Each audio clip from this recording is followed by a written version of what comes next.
Previously, in the Shattered Lands, as the great tourney of Riverwatch began, the stands were full and the throngs of people overwhelmed with excitement. The first event was wrestling, and Bertram, Kadrak, and Venric had all signed up for it. Before the first match, the Lord of Riverwatch addressed the contestants, wishing them all luck. The rules were then explained, and the event began. Kadrak was the very first wrestler, and he did quite well, winning his first match. However, his luck would not hold, as he was soon to meet Sir Venric. The knight bested his comrade, and the matches continued, Venric beating all comers until he at last faced Brother Bertram in the last match. It was a close contest, with both men being big and strong, but the speed and conditioning of the knight wore the cleric down, and Venric won the wrestling event. Afterward, he was presented with the champion's belt, which he decided to keep instead of exchanging it for coin. He had also caught the eye of Lady Isara's young ward, the beauteous Lady Gwendolyn Sutter. Lady Gwendolyn congratulated the knight, as did the others in the Lord's box, and she asked if he would bear her favor, and the dashing knight agreed, taking her handkerchief. Meanwhile, after the wrestling, Sister Fiona congratulated Brother Bertram on his attempt. None of the others participated in the next event, which was knife throwing, except for Brother Bertram, who made it farther than anyone had anticipated, but finally lost to a keen-eyed woman who definitely knew how to throw a blade. The final event of the day was a no-holds-barred brawl, which was sure to be a bloody and brutal affair. Once again, Bertram, Venric, and Kadrak all participated in the brawl, which was just as vicious as advertised. At the start of the match, Sir Venric seemed all but unstoppable, wading through several opponents. Finally, he met the brawny Kadrak head-on as the two squared off, as Bertram dealt with other foes. Kadrak was taken out by a mighty blow by Venric, but not before doubling the knight over with a rather brutal strike to the midsection. The knight tried to rally from the pain, but was unable to regain his bearing and senses, and in the end, it was Bertram who won the brawl, felling his comrade, though he did not wish to fight his friend at all. For his victory, Brother Bertram was awarded the Brawler's Knuckles. Like Sir Venric, the priest decided to keep them instead of trading them in for the gold. As the events of the first day of the tournament ended, the heroes had won 2 of the 3 events. Who could say what surprises may yet lay in store at the Tourney of Riverwatch? Welcome back. Can't wait to continue. So as you know, you all were we had left off with Brother Bertram's victory, and he was presented with the Brawler's Knuckles, which he was somewhat agog at what they were and what they did. He was quite happy. It is early evening, late afternoon. The event is done. By the time it is definitely evening by the time you are all done, because each of you, Bertram, this time it's you that are congratulated by so many people swarming by, congratulating you. Ian Venric, you too, is one of the last ones, and Kadrak as being definitely one of the more prominent contenders, as people move through and speak to you and talk to you. And eventually you all are able to file out as well out of the tourney fields. What does my party do? I walk over to Venric. Oh, Brother Bertram, well done. What's next? I think that was the last of the tourneys today, wasn't it? Yes, but there's stuff we can do tonight, no doubt. Yes, perhaps, but I was thinking of going back to the inn and seeing if they had ice. Lots of it. Yeah. Venric's walking a little funny. Sorry about that. Kadrak, nice shot. I was aiming for the gut. Yeah, well, I got my angle off. It happens. Of course he was. You're taller than his than I expected. Countryman, I think. Heck of a shot, though, I have to say. Sitting where I was, No. glad it wasn't I'll me. Well, To the got end, me then? back. I'm pretty sure my one tooth is pretty wiggly. Oh, he drummed me a good one, too. I'm Yes. glad that I'm not really fighting you for real, Venric. Oh, yes. I'm happy for that as well. You two know how to bring the pain. Perhaps we could drown it in some ale at the tavern? I think I'd like nothing more at this point. I mean, Before we head out, I just do a once over the crowd one more time, just to make sure I don't see old Sir Vargas. Not that I want to fight with him right now. Give me a perception check. Oh, 6. I'm too distracted by my pain. Yeah, you look around. You see a couple of knights, no one you recognize, just moving through the crowd, and you're ready to be done. Well, Squire Clay can't help himself. He says, "Well, at least you don't have to ride the horses tomorrow." Oh, can you imagine? I hate riding them horses anyway. well, Clay, if this doesn't teach you the lesson of always have your armor, I don't know what will. And at that, I head to the inn. Is everybody heading, or are you guys splitting up? No, I'll follow. Yeah, Kepri's already there. She was watching their stuff. That's right. Well, roll me a d6. We'll start with Bertram. 2. You guys, nothing beyond the normal tournament goers. Meet your eyes again. Different entertainers, jugglers, ladies of the evening. All manner of people are out. Shady types down alleyways, but they don't do much more than glance in your direction before realizing trying to rob you guys would really be a death sentence. And you make your way on back to the inn, and you see Kepri as you're kind of making your way in. She's out with the dog. She's like, "Come on!" And you can see that Stalwart, the puppy, is again peeing in his customary spot. And you're starting to realize, Kepri, he's picked a favorite bush, and it's kind of starting to show, you know. Wow, you look like hell. What happened to you guys?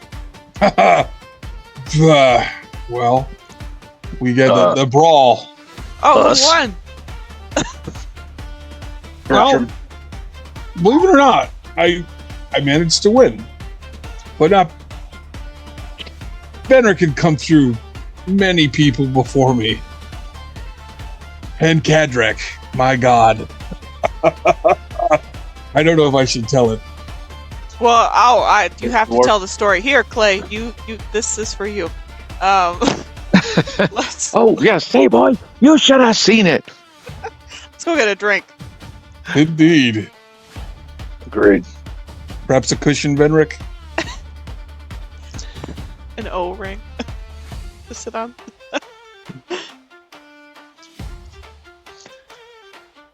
And then I'll head to the inn. All right, you make your way in to the Boar and Shield.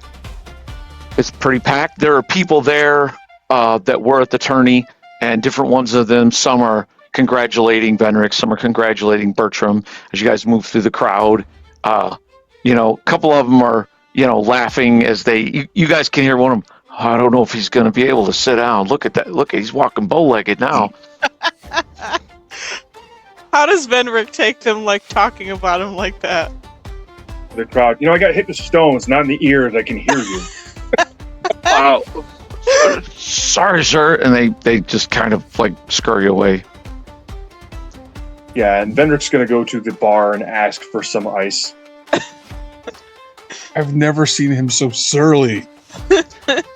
And they let you know, they're like, well, ice, we don't have a lot of it. We keep things in the cellar. We don't really have the means to keep ice, but we do have. I'll tell you what, I've got a very cold small keg on the house, and he brings that up from the cellar, and it's nice and cold, and you're able to kind of sit on it, glaring over perhaps at Kadrek. Well, Venric, before he sits like that, he's going to go up to the room like when he's by himself, take care of that. Gotcha. Yeah, I say we eat. And I don't drink too much because I want to do the drinking competition tomorrow. Just pre-gaming a little bit. Good point. Agreed. Yeah, I'll just eat a moderate meal because there's things to be done tomorrow, and it was a rough one today. Same. Okay. Is there anything in particular you guys were looking to do, or anything like that? Not for Bertram. He would just eat and probably go to bed. Same. They do. The innkeep, he says, perhaps, my lords, you would wish to avail yourselves of a bath. Just saying. Hope you're not planning on laying on any of our fine mattresses, looking the way you do. And you guys realize you've been down in the mud and blood. You guys are sweaty, gross, beat up, you know. That does sound like a good idea. Excellent. I'll have some baths prepared then. Adrak, I gotta ask. Was it truly an accident? It was. Okay. It was misplaced.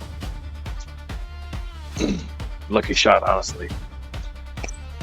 Depending on who you are, it might be Somebody might disagree with that. You saw how I mean, quickly he took me out. did. Even after that. I'll be honest, I'm stunned that I put the victor in that match. Well, I'll put it to you this way. Most men would not have been able to fight on after that. Whew. To the baths, eh? You can leave your stuff with me. I'll watch it. Check these out, Kepri. Ooh, very nice. Wonderful. Don't punch me with those, okay? No, I would never. Not unless I'm possessed by an evil spirit. You know. Oh, great. That'll never happen again, I'm sure of it. And I'll give her my stuff, or I'll take it to the room and so she can guard it before I head to the bath. Okay. And they in turns, let you lead you guys down to the baths. There's a couple baths at a time, so you guys are able to, head to the bathhouse out back of the inn, avail yourselves of the copper tubs, and get cleaned up. And the bath feels good. And Benric, after cooling yourself and then getting in the tub and getting warm, it's starting to ease off. The feeling of, yep, I'm going to throw up for sure this time. That goes away. Kadrak, you finally stop seeing stars where Venric just clouded you in the side of the head. And Bertram, you feel pretty good. I mean, you've exerted yourself, but you did not take the pummeling that these guys took. Bath feels good though, soaking. That's true. Yeah. All right, you guys make your way back inside to the inn. Kepri's sitting down there with Clay, and they're just chatting. As you make your way into the inn, the crowd's starting to die. It's getting late at night. The crowd's starting to die down and ease down. And you see an elderly woman, still spry. She's swathed in what looks like, a shawl and wearing a long dress. And as she's walking through, as she sees you all enter, particularly Bertram, she stops. She points a long, bony finger at you. You, holy man. You are talking to me, I presume. Yes, you can see it. The nimbus of light. Brother Bertram, and you might be? Magdalene. Magdalene. I have seen a thing just as I laid eyes on you. You will be instrumental. She turns and looks at Venric. And you, great knight, you will find your true enemy ere long. And then she turns and looks at Cadrek. The sight is upon me. And you, scion of a once great house, you are the only living one who knows where the door lies. And you, young wizard, she hunts you now. Belladonna. And all of a sudden, her eyes roll back in her head, and she levitates like 6 inches up off the ground, and her voice changes as it rings out through the inn. When child of light and child of darkness are revealed neath winter sky, those who know and those who hearken will see that the end is nigh. And she collapses to the ground with a moan. I'll rush to her side, see if she's okay. Bloody. As you rush over to her, Bertram, her eyes kind of flutter open. She looks up at you in somewhat of confusion. Oh, hello there. Did I fall again? And she starts to sit up, and her eye, she looks confused and troubled, and she's like, my name is Magdalene. And she stretches forth a bony hand. I'll take it, and I'll help her up gently. And she's pretty frail. Oh, have a seat. Yes. She goes over and sits at a table, and the innkeeper brings over. He's like, it's watered wine. He kind of slides a cup in front of her. You all right, ma'am? Yes. I feel very strange. You're a seer? What? Oh, heavens, no. No.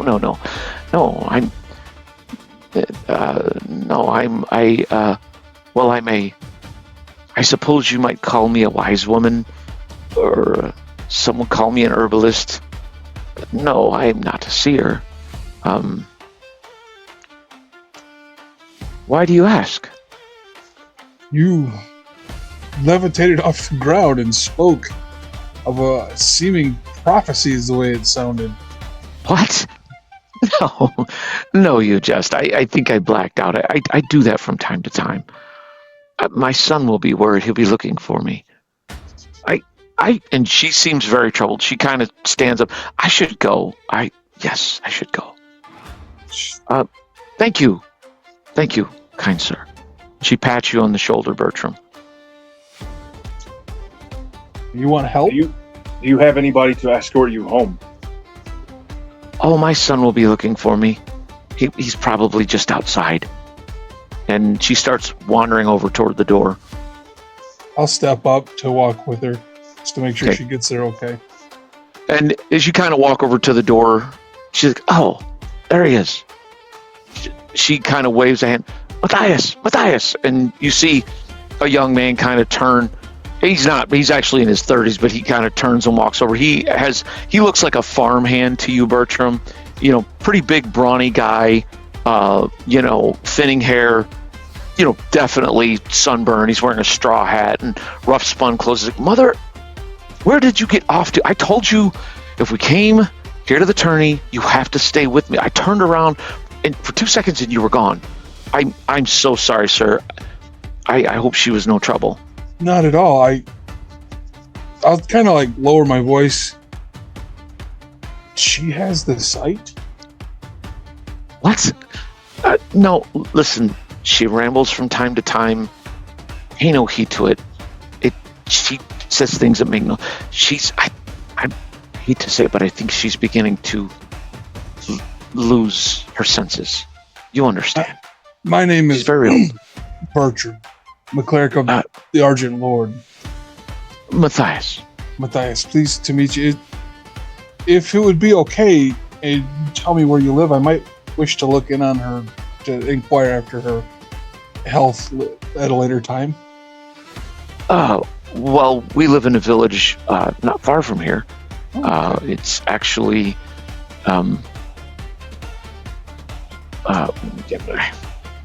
yes, we live just outside of Brookdale, but we're here for the tourney. We have found lodgings, but they're not great lodgings. They're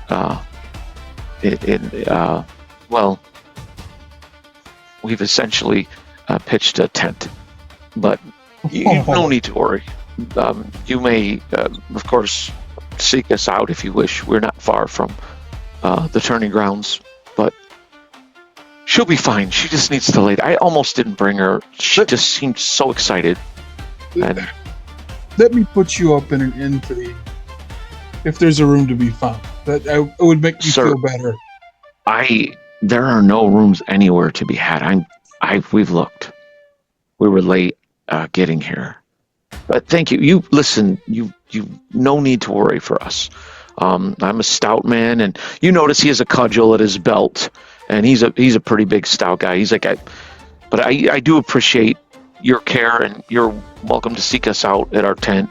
It's a patchwork tent. You'll no doubt see it.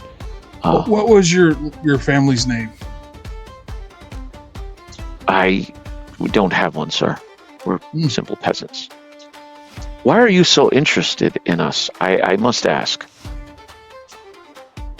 Well, I'll tell you what I saw. Your mother there.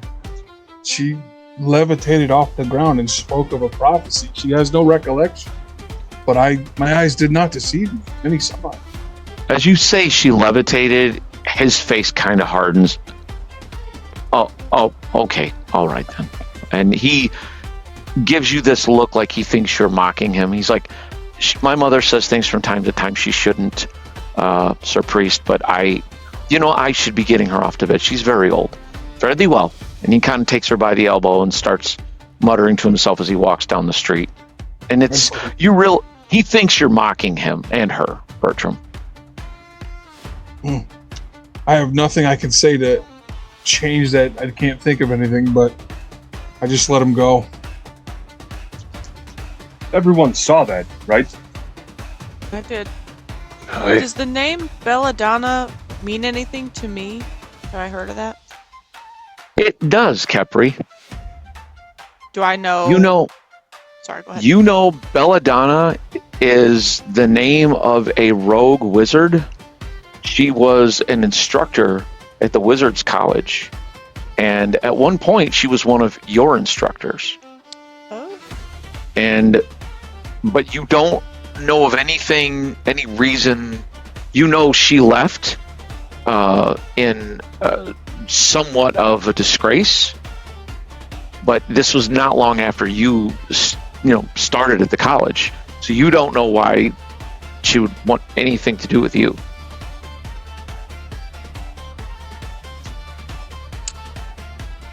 Okay. But you do know she is a very powerful wizard. Huh. I've heard of that. I've heard of Belladonna before. And Bertram, she said that you would be instrumental. Kadrak, something along the lines of being one of the last that knows the entry to the gate. If I have that correct. Right. And with me, she said that I would find my true foe before long. And the child of light and the child of darkness under winter's night. You would know that the end is near. So I can read it to you again if you wish to write it down. I would love to hear it again, yes. I got some of it, but not all of it. Okay. Tell me when you're ready. Ready. When child of light and child of darkness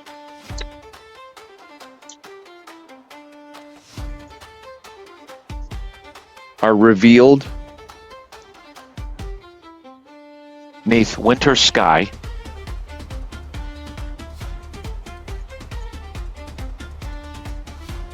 those who know and those who hearken will see the end is nigh.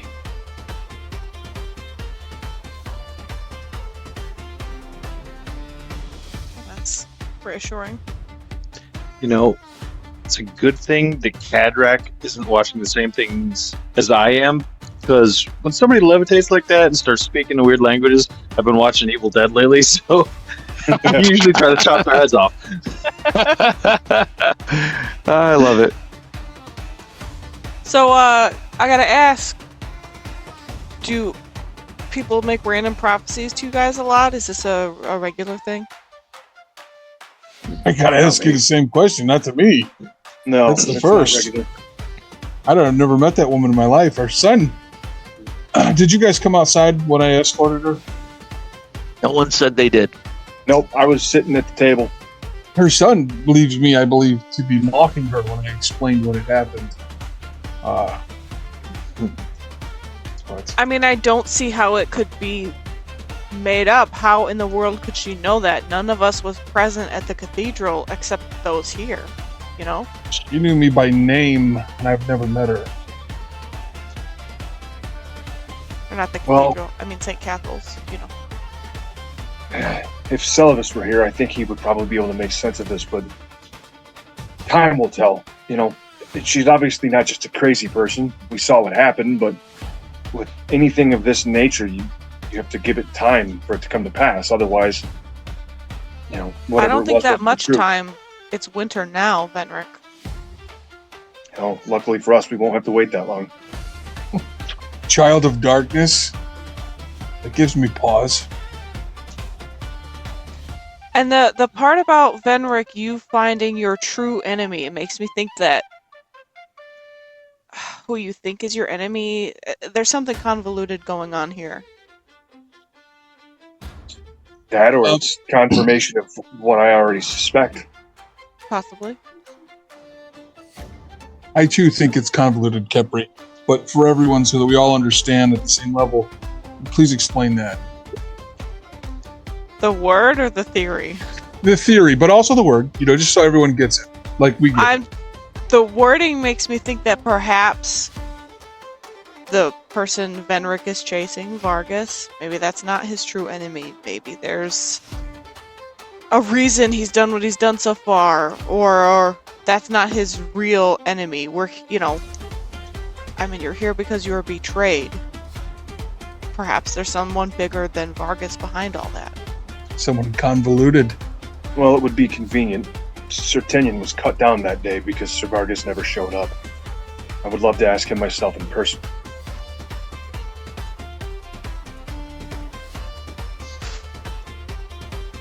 At any rate, That was strange.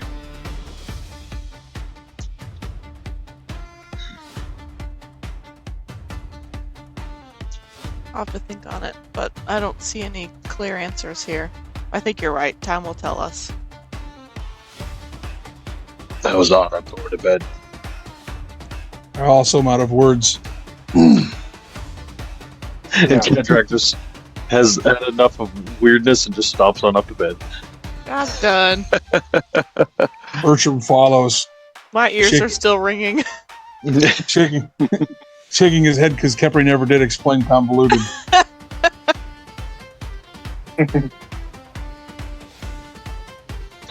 All right. Okay, Kepri heads up as well. What of Venric and Squire Clay? yeah, Venric's going to get some food first because he kind of went off while they were all eating. But after that, then he will definitely head to bed. And you get a full belly. Clay kind of sits there, kind of getting tired himself, chatting a little bit with you, but he starts nodding out at the table, the dog sitting on his lap contentedly, and you finish your meal. The place is all but emptied out, and eventually you get done. You nod, and the innkeeper nods back, and he comes over himself and gets your plate and your cup, and he's like, well, Lord, I heard it as well. I must say that gave me a shiver. Right. It's not something that you see in the natural world often. But it's good to know that, well, me and my companions aren't just imagining it. Do you think she's a witch? It seems like it to me. Should we report her? Maybe she No. should be burned, sir. Nah, I don't think it calls for that. Because for all we know, she might not be a witch. She could be a druid or a priestess, for all we know. We have no evidence of that. Very well. I don't know much of such matters. It certainly startled me. It gave me cold chills. Well, very well, sir. I hope you sleep well tonight. Thank you. Thank you for your hospitality. All right, Venric, you head on upstairs. Yep. Okay, rather slowly, you make your way up the stairs, creaking. As you enter the room, Kadrak is already dead asleep. He's just snoring. Bertram's, nodding out. Kepri's, she herself she's not as tired as you guys are. So I don't know, Kepri, you might be lying there looking, like riffling through pages of your spellbook or notes or something. Yeah. And, maybe with a small lantern on. And Venric, you come in just bone tired.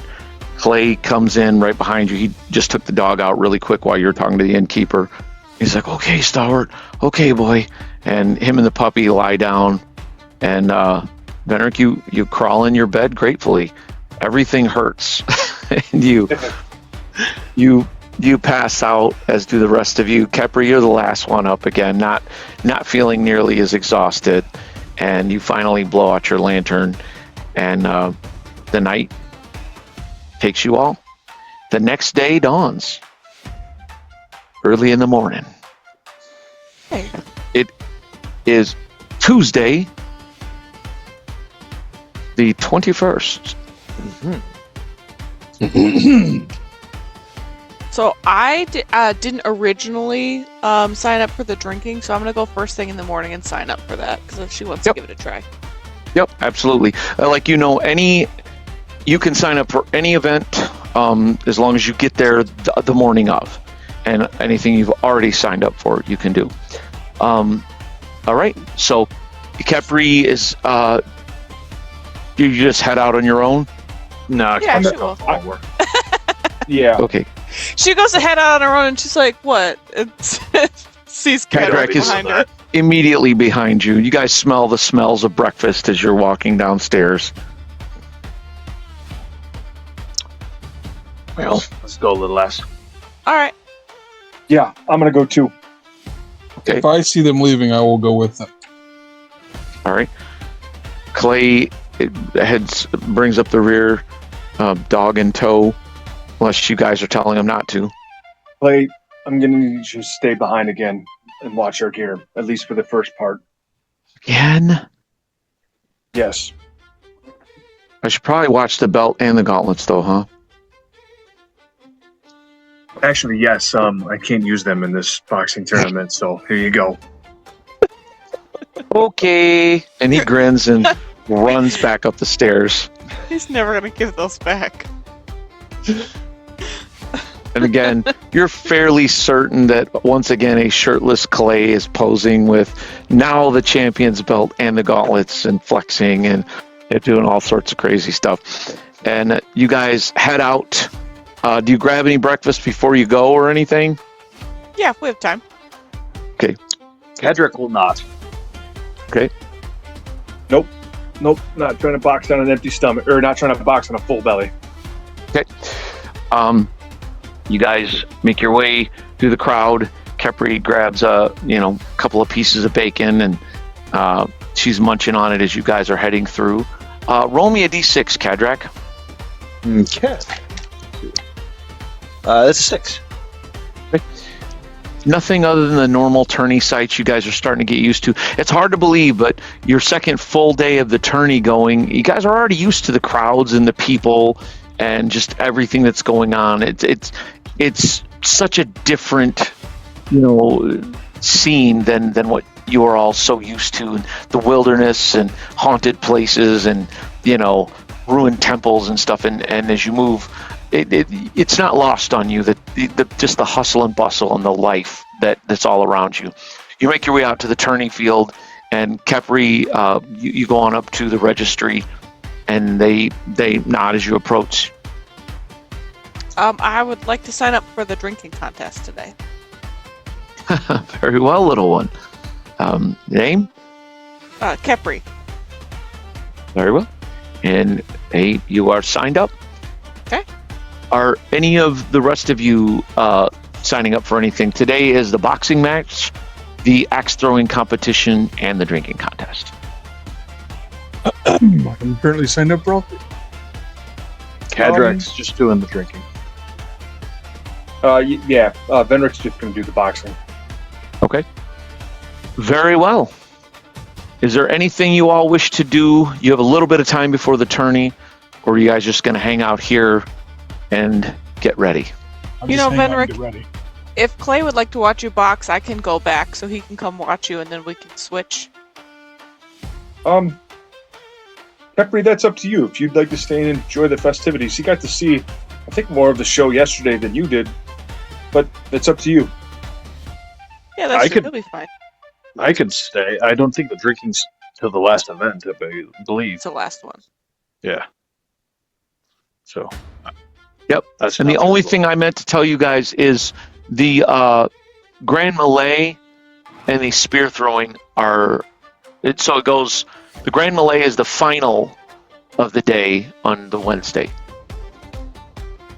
Actually, yeah, I'll stay and watch. I was thinking tomorrow maybe I'd stay in and scribe some scrolls, so I'll stay and watch today. All right. Okay.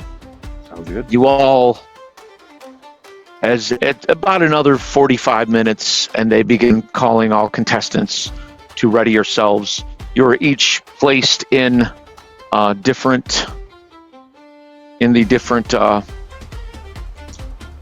places that you are. And Kepri, you go find your same spot. As you head to the stands, you see the nobleman is like already sitting there. He's glaring at you as you approach. Hi! Yes, quite. It's a great morning, isn't it? Beautiful. Actually, speaking of the weather, it's a bit more overcast. It's cloudy. It's not snow or anything like that, but it's definitely not as clear and sunny as it has been. So kind of you to save me a seat and she'll get comfortable. Yes. Just so. Very well. And you are all, as you are, let me go ahead to the camera. Kepri, you make your way Okay. to the Cadric, stands. you said you weren't boxing, right? No. Are you with her right now, Cadrak? Yeah. Okay. Well, I can do this without knocking minis over, So no. which does not look like I can do it. So apparently, Cadrak and Kepri are just knocking people all over the place. But at any rate, it is what it is. Okay, so you, the first. This is the morning. As you make your way out, I'd like to point out Ooh, nicely done, man. Nice. Herod Bertram, hammer in hand. Looks like Thor's hammer, doesn't it? That's pretty cool. awesome. Very cool. All right. And Brother Bertram, you are sent to this camp. All right. And Sir Venric,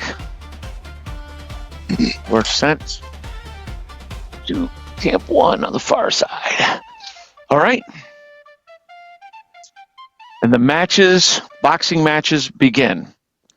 So, round 1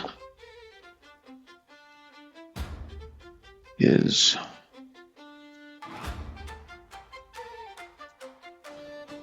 and neither one of you box. And a man named Dylan wins the first round. Man from the Dylan. fourth camp. Round 2, Venric, a man from your camp boxes, and he loses. In the third round, and these boxing matches, Kadrak, Kepri, as you guys are watching, they're brutal, bare-knuckle affairs. And again, this is after, I'm kind of skipping ahead, but after they've done the rules for the day, and they say, you know, the boxing is simple fisticuffs. Essentially when someone is unable to continue due to KO or being knocked out of the ring, that's it. But anything else is not allowed. The Lord once again greets the crowd. All right, and then round 3. Brother Bertram and a man named Fitz are called forth. Whoa.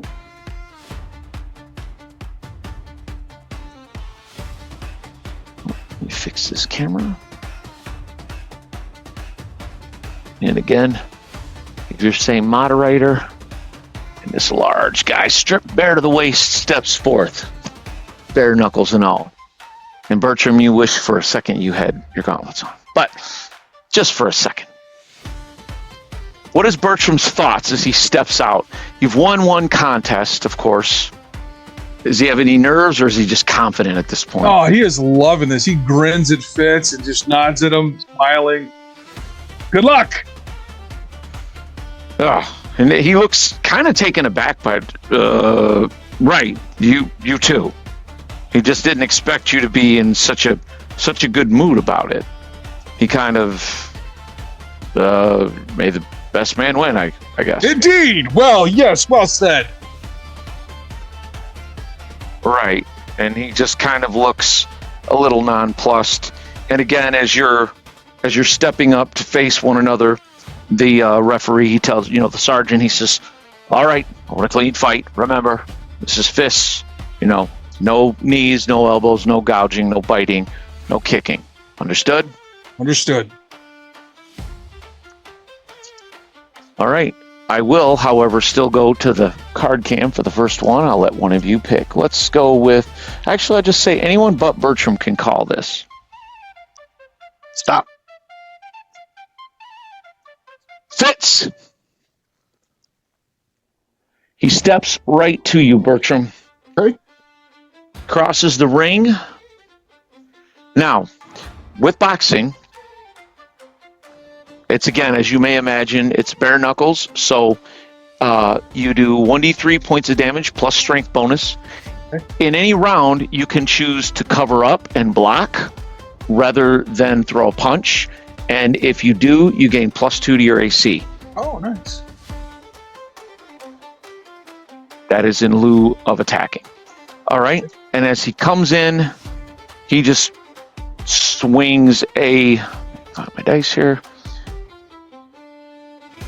Now I have.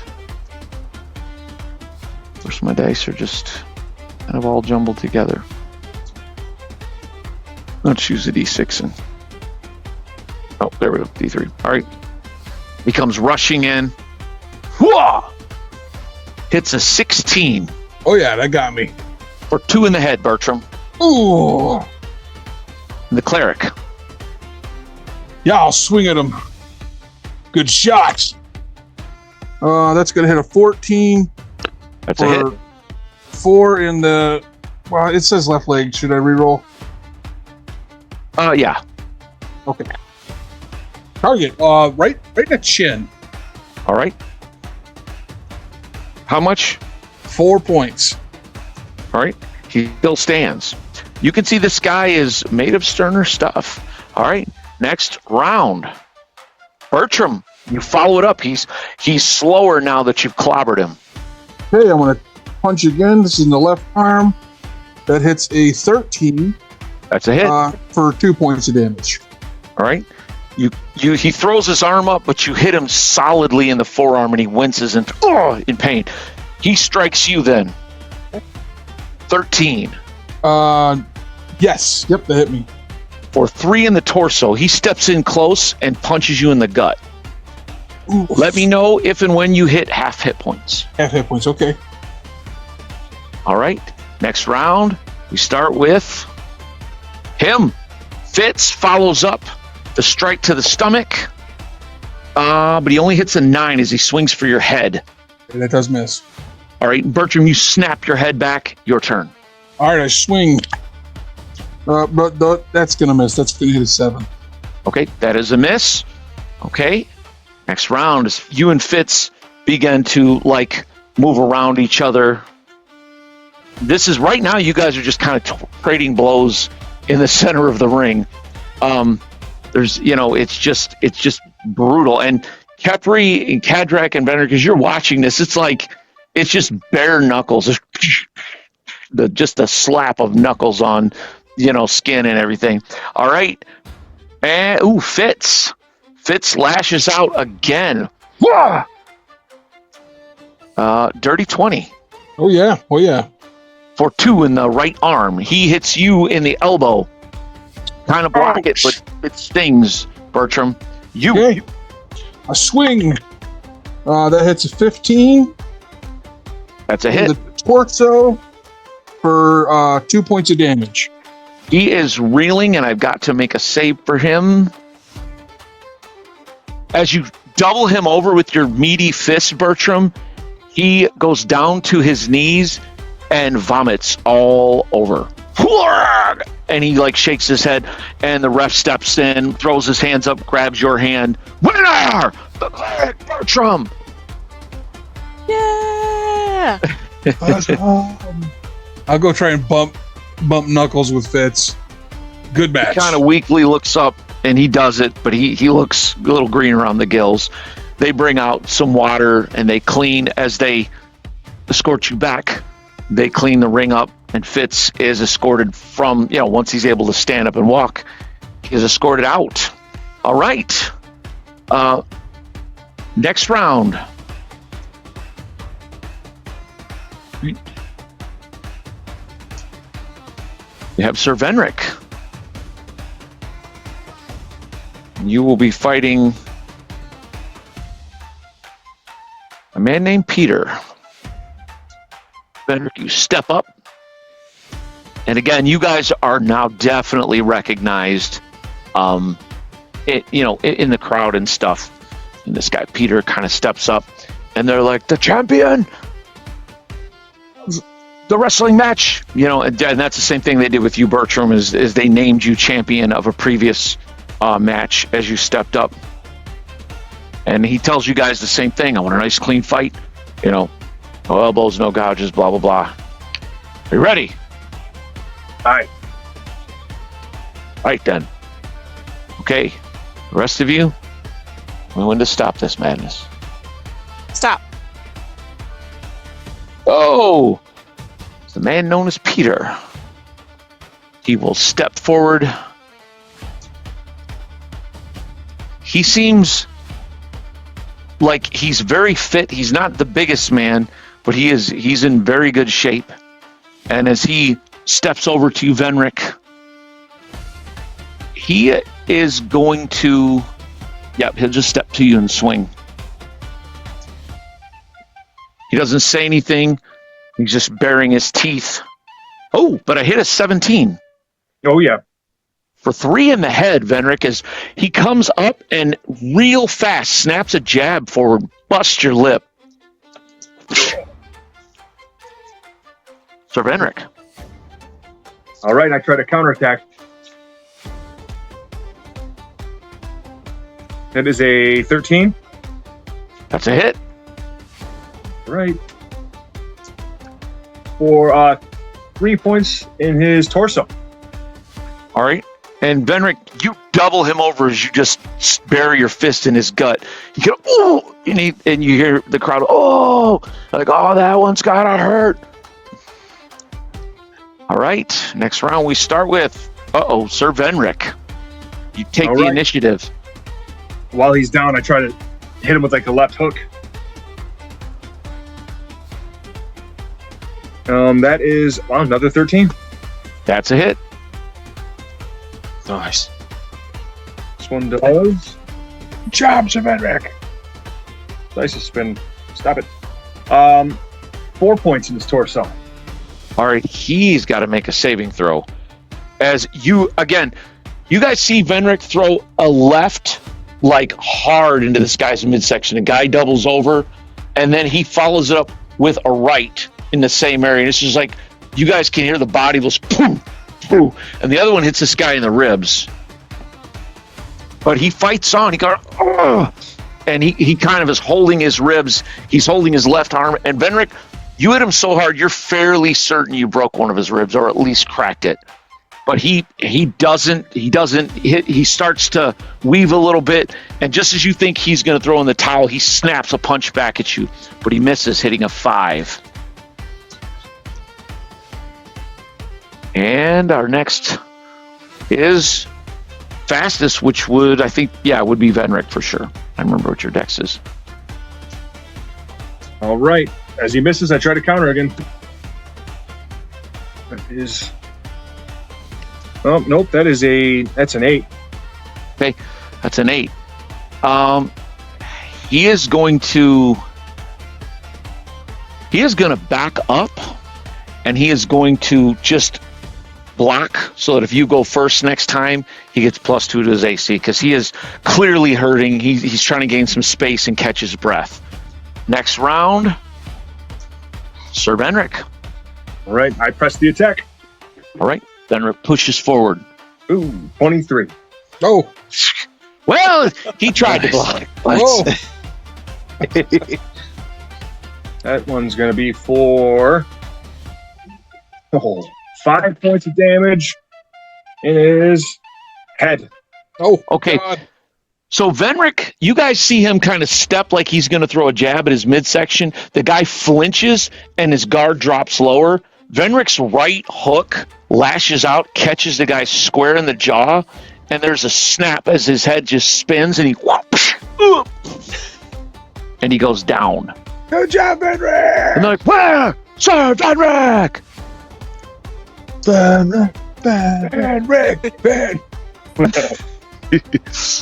All right, it's getting down to the wire. Venric, you are escorted back to your tent as well. You have Rutro. Let's see. No, a man from each of your camps, being the last from each camp, they fight it out. And a man named Miguel wins.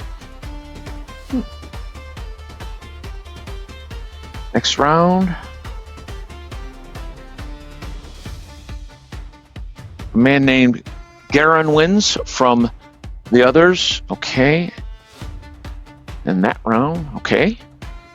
Miguel beats Garin. And Sir Venric, you are called to face the man known as Miguel.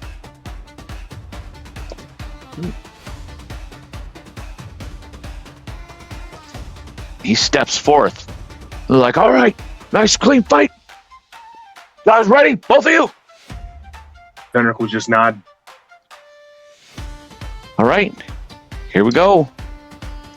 Oh, I didn't. You know what? You guys just tell me when.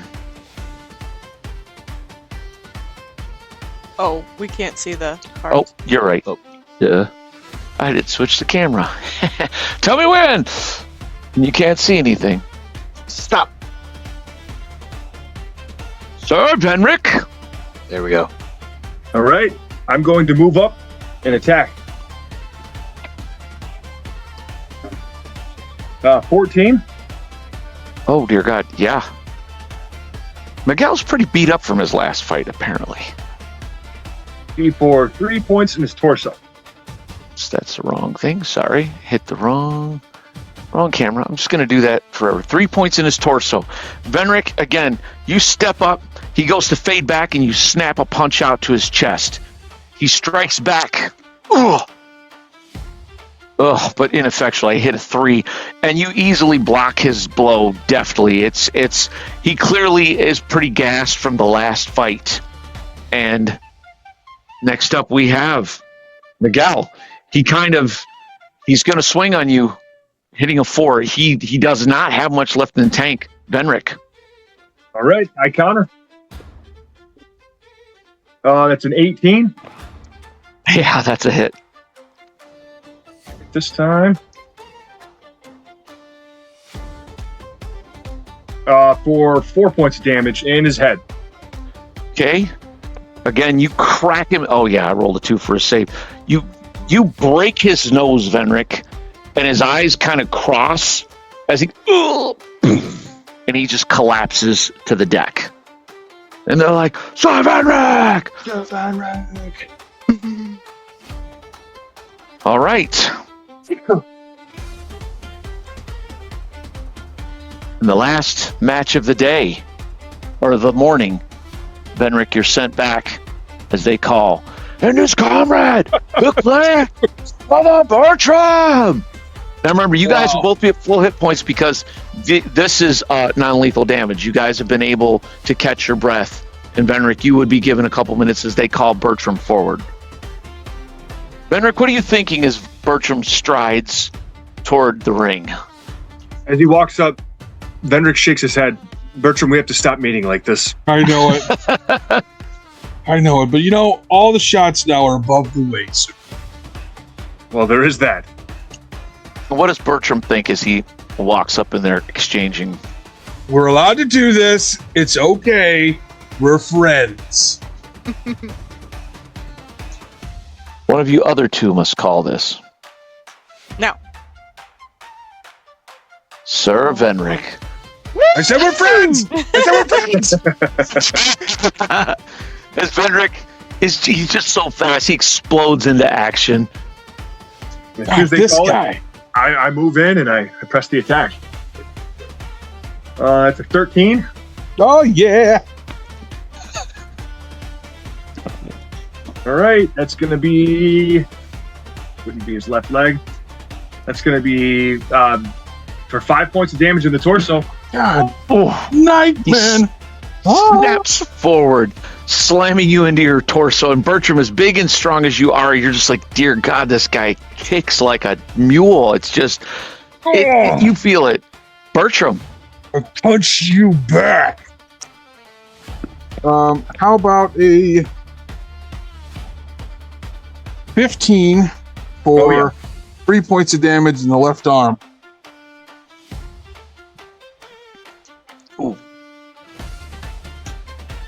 Good. Bertram buddy. answers with a hook, and Venric, you get your arm up to block, but he punches you right in the bicep, and you feel it. It's like Bertram's such a big, strong man. He's not super accurate with his punches, but you feel this haymaker he threw at you. Next up is the fastest, which would be Venric. God, you're so fast. Slow down. I press the attack. Tender, let me punch you. Right. That is a 14. Yes, you hit me again. Right, this time it's for 3 damage in the right arm. It's gonna be a Bertram. hurt. I swing. But that Let me know when only- either of you get to half. that hits a 12. That's what you need. Oh, good. For 4 damage in the right arm. Oh, he's working that side, and you keep getting your arm up to block, but you're feeling it, Venric. Next up, we have Sir Venric. He's just You're so so fast. stinking fast. I swing. That is a 12. You could miss once in a while, you know. That hits. All right, that one's going to be for 5 damage in the head. Oh God, I'm at half. You're at A little half? below- yeah, a little below half. Okay, give me a death saving throw. Already. Or die. No, I'm just kidding. Oh, I made it. I need 11. I got a 14. All right, Venric, you stagger Bertram with your fist as he kind of starts shaking his head. And Bertram, you are now -1 to hit because your bell is rung. But it is your turn. I swing. Oh, but dude, with the -1, I hit a 21. Oh, Yeah. Oh, he there we answers go. the shot. Left arm for another 4 points of damage. And what it is, Venric, he's throwing just these wild haymakers just side to side, and you're clocking him in the face, you're hitting him in the stomach. Your strikes are more precise, but it's like some of these strikes are slipping through, hitting you in the ribs and in the side, and it's like, and whereas you're fighting with some skill, Bertram looks like he's just trying to tear down a house, like there's like food inside, just whack whack whack whack whack. Just And next round, Bertram, you Here we steal go. the initiative. You're still at -1 though, don't forget. Okay. Okay, so that missed. I hit a 10. All right, Sir Benric. All right. I swing. 22. Nope, that misses me. I danced aside. That's going to got me be good. 4 damage in his torso. God dang it. Okay. Let me know if you hit a quarter, Bertram. Okay, I think that's a quarter. All right, give me a death save at -2. All right. Okay, I rolled a 17. That makes it a 15. So I Okay. did it. All right, Venric, you see Bertram. Where did you hit him that last time? That was in his torso. Okay, you sock Bertram in the side, and for a minute you think you might have cracked his ribs. He's and he's staggering, but he shakes it off, and you can't help but respect the man. It's just he won't stop. Bertram, you are now at -2 to everything, Okay, but it is Bertram's turn. I swing. Just a giant windmill. I'm not even like aiming very good. You're not sure he knows where you are. He's just these big arms just wailing. An 11. That's a miss. Sir Venric. Whoa. I swing. It's going to be a 15. Oh yeah. Oh, that's going to be for 5 damage in the torso. Oh, still stand. All right. Next round we have Sir Venric. Just go down, big man. And let it go. Easy. Must swing. That's an 11. Oh, that's what you need, though. Oh, okay. That's going to be 3 points in his. Oh, it can be the leg. Left arm. 3 points in the left arm. Bertram's eyes roll back in his head. Yep. He swings again, and you hit the left arm, but it kind of slips past, and it's a hook that collides with your lower ribs and upper stomach. Bertram, you feel like vomiting as you just double over and hit the ground. And everyone's like, ah! Sir Venric has won the day! And everyone's like, well done. How does he keep any friends beating them all up like that? Who knows? I don't, and then I punch him in his nuts. Wow, I can't help it.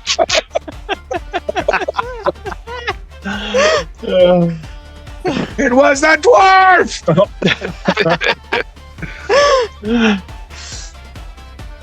As Sir Venric, you are victor. They usher you over and the crowd is cheering, and they're like, the mighty Sir Venric, through steel. And they approach the Lord's box.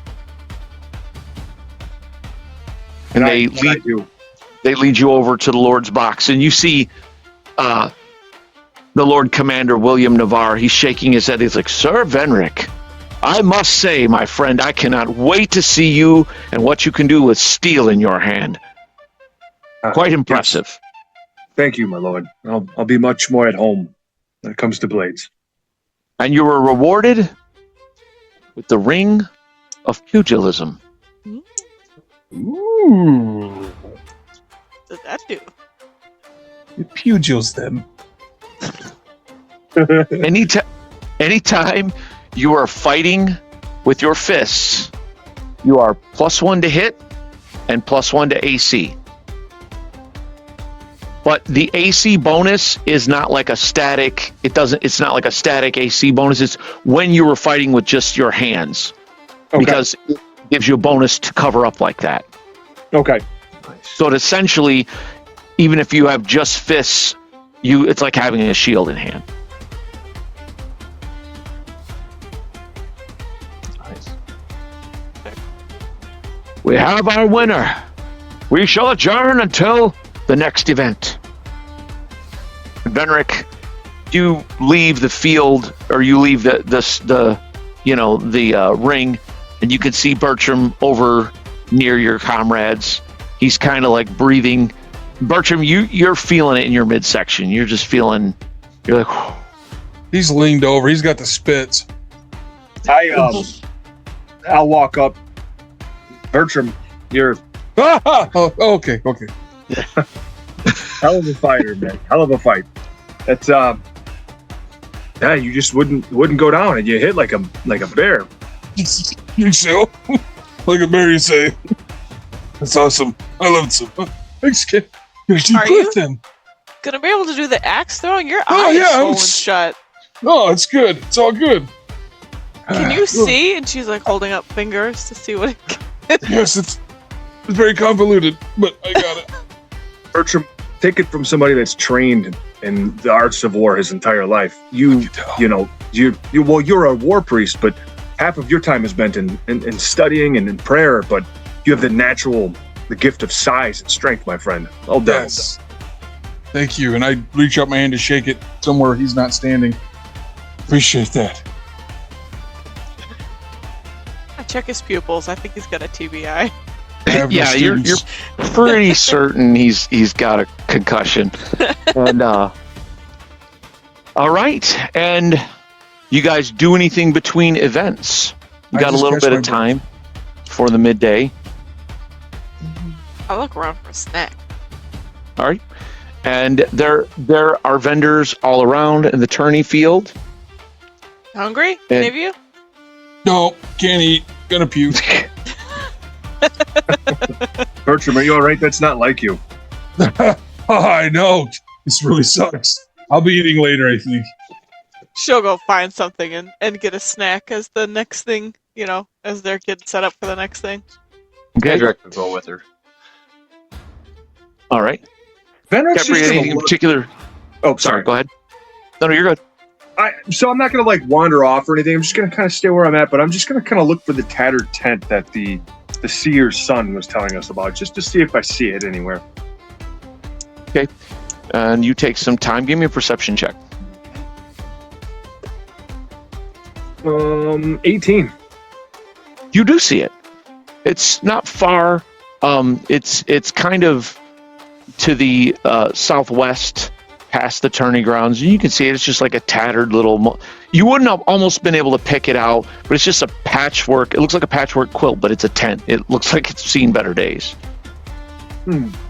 Bertram, I believe that's where the old prophetess lady is staying. Oh, her son thinks that I make sport of her. Well, if he really thinks that, maybe we shouldn't approach them, but just find it interesting. Yes, what prompted it? I know not. I've never heard of this child of light or child of dark.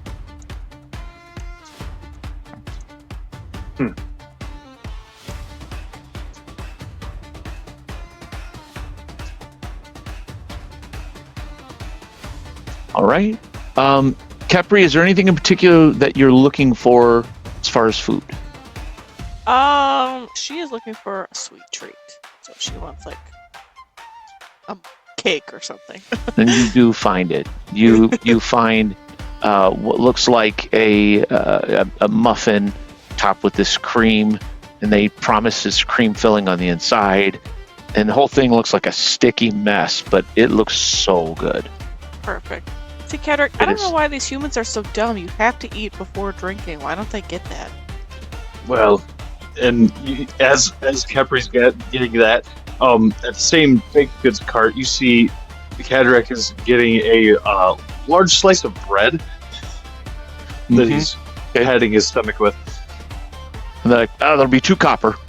Nah, For there you go. both, for both items. Actually 3 because the sweet treat's a little more expensive, so 3 copper in total. Okay. And she will pay for it and happily go back to her seat. You make your way back. Just in time, as Bertram, you and Venric are talking and discussing as you look at the tent, and you you make your way over, you guys, and you see that they've set up the field for the axe throwing competition. And as these ones, I'm going to move along even quicker. I'm just going to see. So Bertram is not in the first round, nor is he in the second round. He is in the third round. As Bertram steps forward, you're wincing a little bit. You're rubbing your eye. And there is a man. He's not quite an old man. He looks like a merchant, actually, as he stands next to you. And they're like, as they name you and him both, they name him as a man named Lionel. Good luck, Lionel. What just happened? That was weird. Hit the button. And are you sure you're all right to throw, sir? Oh, I fine. look pretty swollen. It is. It definitely, yes, yeah, definitely swollen. But I'm good. I can do this. I'm looking forward to it. Oh, well, very good. They hand you each axes. And first throw, Lionel misses. I will roll now. Oh, dude, I hit a 21. You hit Bertram. Lionel misses. They move them back. Second throw, -1. Okay. Lionel misses again. I hit an 18. And Lionel's disqualified because he cannot win now, no matter what he does. And he's like, well, I stand corrected, sir. And he turns to shake your hand. That was well thrown. Thank you. I'll shake his hand. All right. The next round, Bertram, you are up again against a woman named Amata. She looks like she's from an exotic land. And she looks like she knows what she is doing. She steps up, as do you, axe in hand, and you Good both luck. prepare to throw. You too, the Raven God. Bless you. No. You're She good. hit a 4. She had a 16 actually with her bonuses. And Bertram hits a 9. All right, so you miss. They move it back. Both at -1. Okay. Oops. Man. Oh, that's bad. What did I... Uh-oh. Yep, I hit something. Let me switch to a different camera because that camera's going bonkers. I hope I did not break my camera. Let me try and disconnect and reconnect. Just try real quick, and if this don't work... Okay. I think I just hit the connection. I was like, oh no. All right. Bertram, No, I miss again. he did too. Oh, They move it back. You're both now at -2. okay. Rolling. That is a 12. All right. You hit and she misses.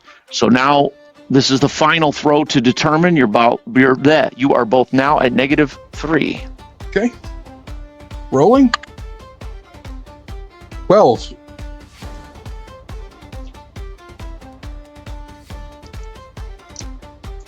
Oh, did I lose you? No, I hit a 12. Okay, you miss. Sorry, it cut out. My internet connection went wonky for a second there. And you are disqualified as she sinks her axe and she turns and says, "That was well thrown, big man." Indeed it was. Well met, And Amata. Yes, and you. And as she walks over, she is greeted by the Lord, and she is gifted with the Axe of the Tempest. However, she too will trade it in for the gold, which she will use to buy her own ship. And the axe throwing is done. Is there anything else that you would all do before the last competition of the day, which is the drinking contest? Birch would finally get something to eat, but he has no clue about padding his stomach or anything strategic. He just gets something to eat because he hasn't eaten all day. Something random? Something meaty. Something meaty. Something meaty, eh? Yes. no. Oh, Nice okay. chunk. Crazy. It's what he would do, and that is what he does. He gets something meaty. Okay, fair Pepper enough. looks fair. over at Cadrak and just laughs. Oh, what are we laughing at? Oh, it's just funny. Oh, just all you humans are very different. All right. As you guys make your way back for the final event of the afternoon, there is a tent set up. It's not much action for this, but let me actually just grab. You can see a large tent underneath. There are people that are gathered. Actually, no, they wouldn't set the tent up because that would block the view from the stands. It's you all are just there. Actually, that's what it is. It's large tables that they set out across the center, and they explain the rules as they head. Oh, and once again, I did the wrong thing.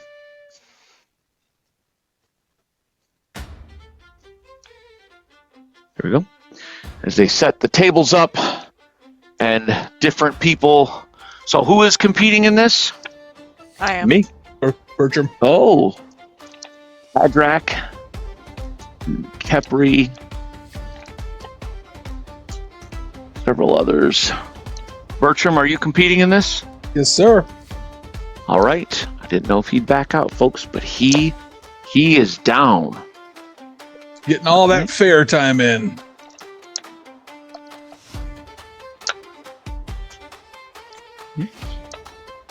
And oh, that's unfortunate. There he is.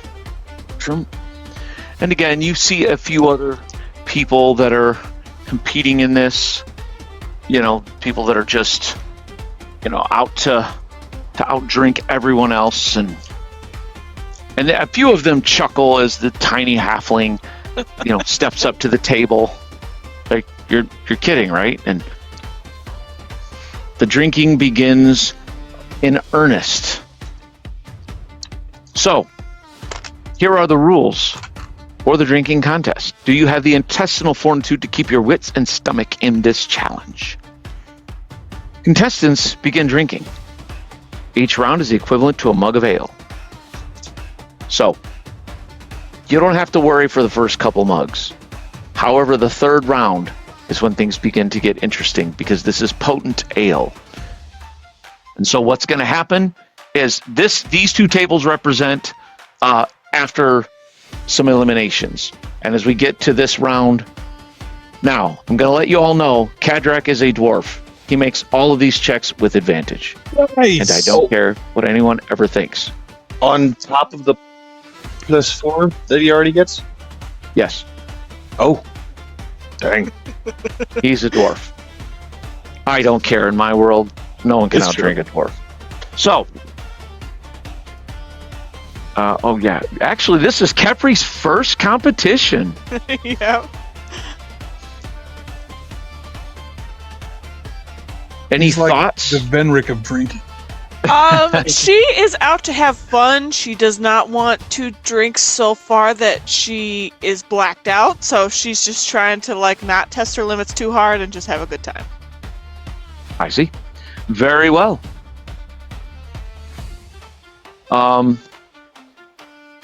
As you begin, you get to about that third round, and everybody needs to make a saving throw versus poison.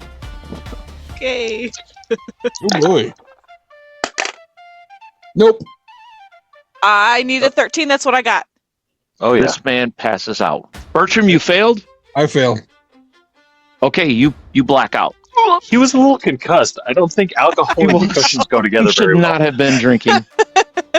Snook hands on. Turn him on his side so he doesn't choke on his vomit. Failed. Bertram was here.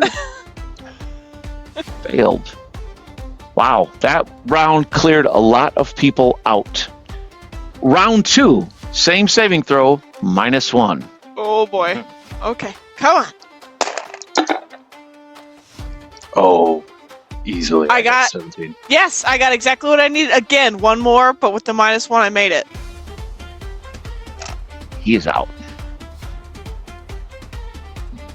He makes it. Kendra kind of nods at Capri as She's they're out. going. She's getting a little tipsy. She's like, "This one's for you, Cadbrack."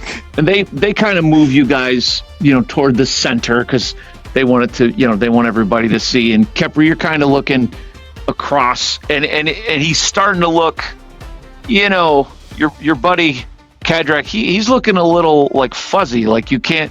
And again, the announcer's like, "We're down to 4 contestants, round 6, or no, I think this is 7. All right, same thing, -3 on the saving throw." Oh boy. Oh no, that was a 7. Kepri passes out. I got a 14. I need a 12. Yep.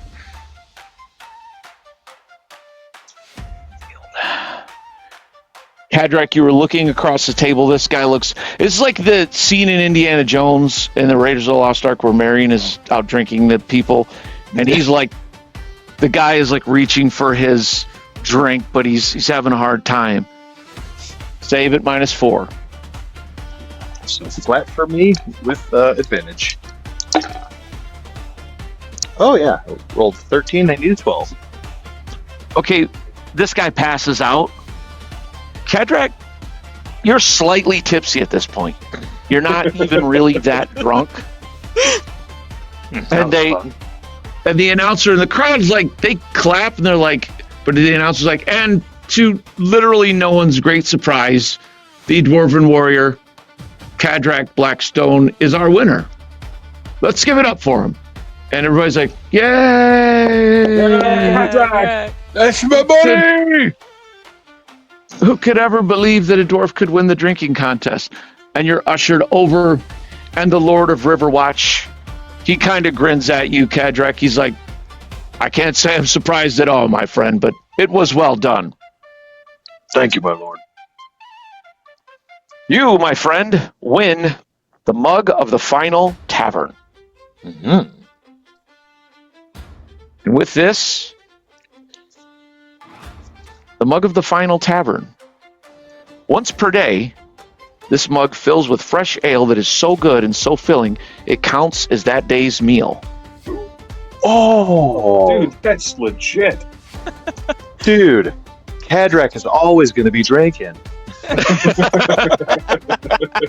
Essentially, and you can use it as a regular mug as well, but when, that one time a day that you decide to use it in that way, that mug of ale is so filling and so good. It's not only the best tasting ale possible, but it's your meal. So as long as you have this mug, you can never go hungry or thirsty.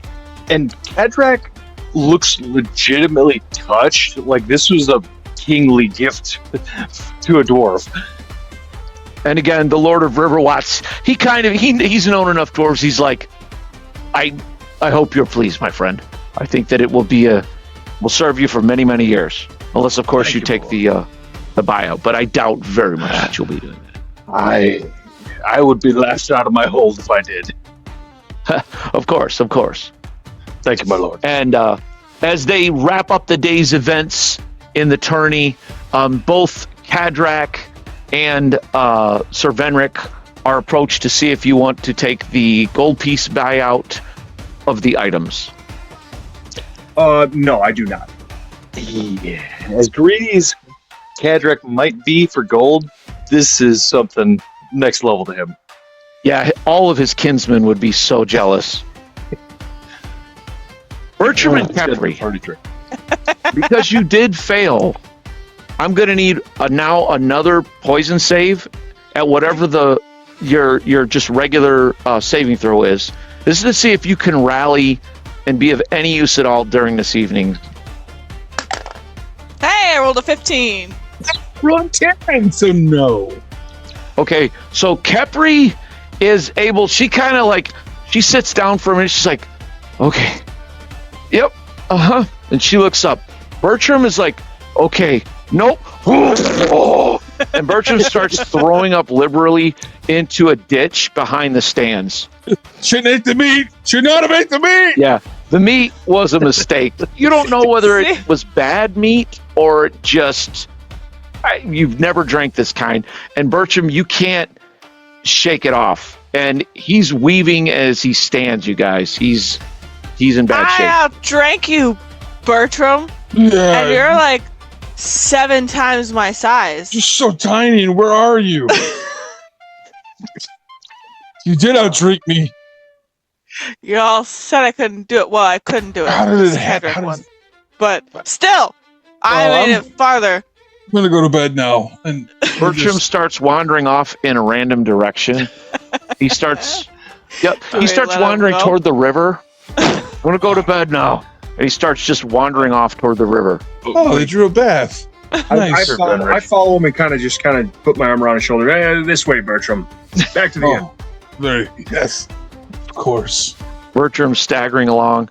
And as you're sitting there, you see Venric, a figure approaching, and it's Fiona, and she looks very upset. She looks very angry. Well, Bertram, don't you cut just a fine figure? I think I might. Yes. Fine. No, I'm not that fine. You know what? Hi, Fiona. Go soak your head. And she just walks away angrily. Yes, I do want a bath. Oh, she's mad at you. She seemed upset, I think. Bertram throws up a little bit. Maybe it was the meat vomit. That was pretty gross. That was actually Cadrak. very gross. You're lightly buzzed. And it's already fading. You're just like, you just... And Kepri's don't tipsy understand. as hell. Yeah, And you Capri's guys- like, Cadrak actually grabbed another mug from somewhere as he's walking back down the street. He's just like totally fine. he's got his mug of ale he's sipping on. Kepri, you're weaving in and out through the streets. Cadrak maybe steadies you with a hand here and there. Venric, halfway back, Bertram falls to his knees, throws up again, and then you take about a long 5 or 10 minutes to just kind of, he's like, oh, okay, all right. And he's just resting his head against the cool stone of this building. Roll me a d6, Kepri. In this state. Oh no. This is so cold and good. Oh, sorry, that one. 4. Okay. Nothing, nothing out of the ordinary. You see, a couple soldiers go by, some merchants haggling, talking about the prices of things down in Softcoat, but nothing other than that. And eventually you're able to shepherd them on back to the inn. And Kepri's kind of tipsy as she makes her way in, laughing. And Bertram is, he's barely able to stumble in. And Venric, he's getting heavier with each step. You're all but carrying him at this point. Hey, look, a table. We should sit down. Venric, you realize if he sits down here, he's sleeping down here. I'll try to get him to stand. Bertram, No! hold on. I have to we're soak almost my there. head. Why Yes. do I have to soak my head? Where's this? And the innkeeper comes up. Sir, can I be of assistance? He looks rather far gone. Draw your finest bath right now. Yes, if we could get him a bath and then to his bed. Venric, you stink.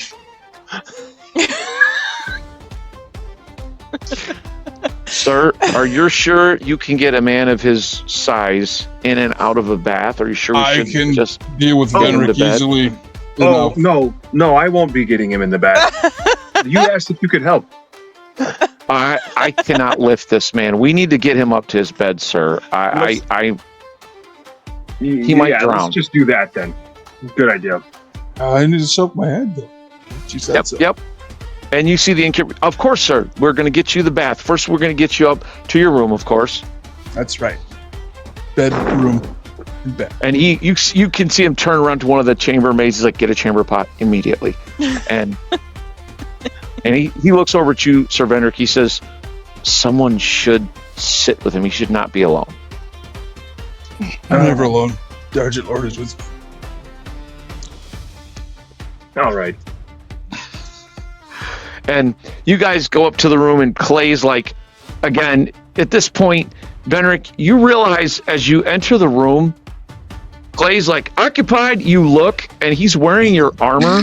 He has the Sword of Winters, the gauntlets, the belt. He's wearing your helm. He is fully kitted out. Like none of it fits him right. And he like as you enter, your shield hits the floor with a clang. He's like, it's Renric, you're back.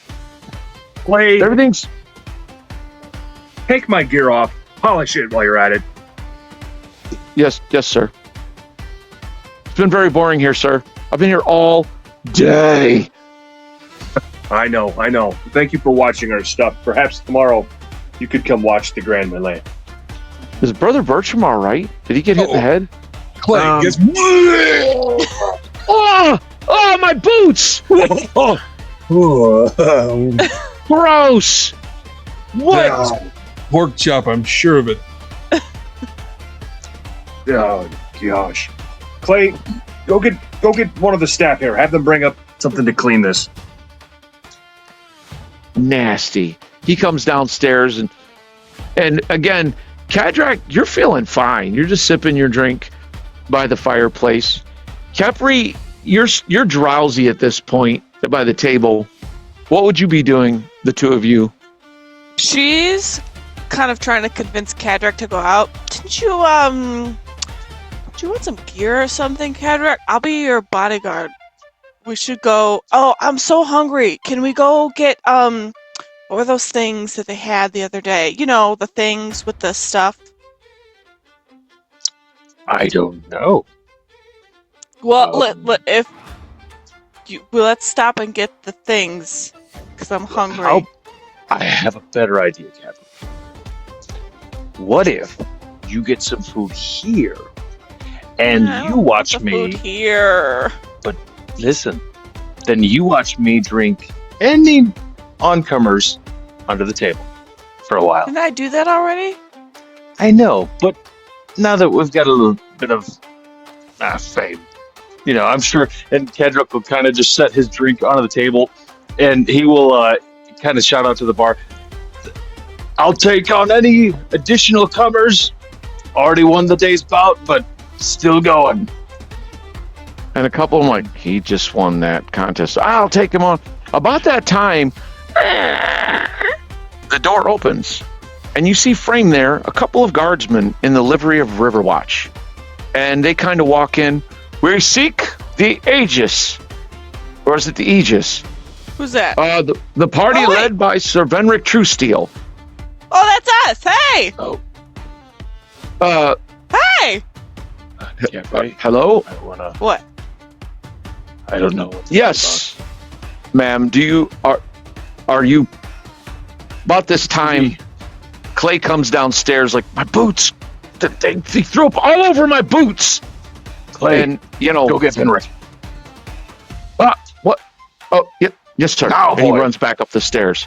And the one soldier's like, ma'am, do you speak for this Aegis? I do, yes. Yes, what can I help you with? You, not necessarily you, but at least Sir Venric and any who wish to accompany him and his group are summoned to the inner keep. I see, yes. Is this referencing something? I did not question his lordship. He simply wishes to speak with Sir Venric and any of his retinue that wish to accompany him. About that time, Sir Venric, you come down the stairs and you kind of see Kepri weaving on her feet, looking up at this tall guardsman, trying to talk, and Kadrak's like rubbing his head, like trying to figure out how to maybe shut her down. Can I help you? Sir Venric, and he bows. The Lord Commander of Riverwatch wishes an audience with you post haste. Any of your group are welcome to come, but he wishes you to come. Now? Yes, sir. Oh, All of you who are able, and he kind of glances down at the little halfling. Oh, yes, I'm very able. Let's go, Venric. Venric will look at Kadrak, and then he'll kind of like nod up towards the stairs where Bertram's at. Kind of shakes his head. He's not doing good right now. Clay comes back down.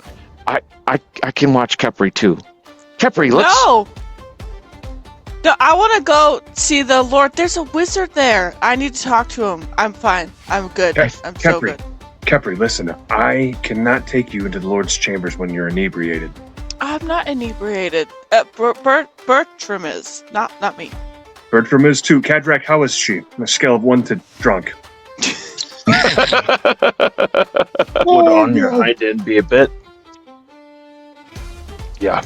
I agree with Lord Truesteel, ma'am. You may, of course, visit our court wizard, perhaps at another time. I would not recommend going to see his lordship in such a state. Kepri, I promise we'll take you there another day, perhaps tomorrow, but you have to sober up. Promise? Double Yes. promise? Pinky? And she makes you do it. Pinky promise? Yes, I promise. Yeah. Venric in front of these guards in this whole bar, Pinky Promise is the tiny little halfling. Okay. Well, I am a little tired. Okay, but you have to tell me all about it. Take notes. I know none of you can really spell very well, but just write it on your hand and tell me all about it. All right. And Clay's like, I'll get her up to the room along with Sir Bertram. They're cleaning, or Brother Bertram. They're cleaning things up. If Kadrak wishes to go with you, sir, so you have at least someone at your side. You want me there, Venric? Yes, Kadrak, I would prefer you to come with me. Clay, don't let these two out of your sight. Real quick, my boy, fetch me my shield and the Sword of Winters. And the guard looks, he's like, well, you will be disarmed when you step into the Lord's chamber, just so you're aware. Of course, but your guards won't escort us back to the inn, will they? Ah, yes. Very well. Yes, you may bear arms, of course. I just wish to understand. Both you and the dwarf may carry what you wish. And Clay rushes upstairs, and he comes down with the Sword of Winters. He's divested himself of about half of your armor, but you notice he's still wearing the gauntlets and the belt and everything. And the one guard, like, cannot help himself but chuckle a little bit because he recognizes that belt, if nothing else. Yeah, Clay, give me those, and I'll take the gauntlets and the belt. And then smack him on the back of the head. Yeah, I give him a little clout. Whack. No, I don't. Not over that. But I'll take my sword, shield, gauntlets, and belt. Clay, I want the rest of my armor shine before the end of the night. Sir, I have to watch the two drunks as well. Yes, sir. They'll Yes, pass sir. out within the hour. Well, I don't know about Kepri, but Bertram's probably already there. Right, sir. Rav, yes, sir. Well, Right away, sir. thank you. Kadrak, are you ready? Aye. Now, Venric will turn to the guards. Lead on. All right, and they lead you out of the tavern. Clay, meanwhile, still mournfully staring down his boots. He goes back upstairs and leads Kepri in. Bertram is already just heavily snoring like a bear. Kepri is led in. You stagger over to the bed, maybe protesting still that you're not drunk, but within minutes, you pass out. Meanwhile, Sir Venric and Kadrak Blackstone are led through the crowded streets of Riverwatch. As you come to the gates of the outer keep, or of the inner keep rather, you kind of find yourself going up a long stone ramp. The guards nod to the other guards and tell, this is Sir Venric Truesteel, Kadrak Blackstone here to see his lordship. Of course, they lead you inside.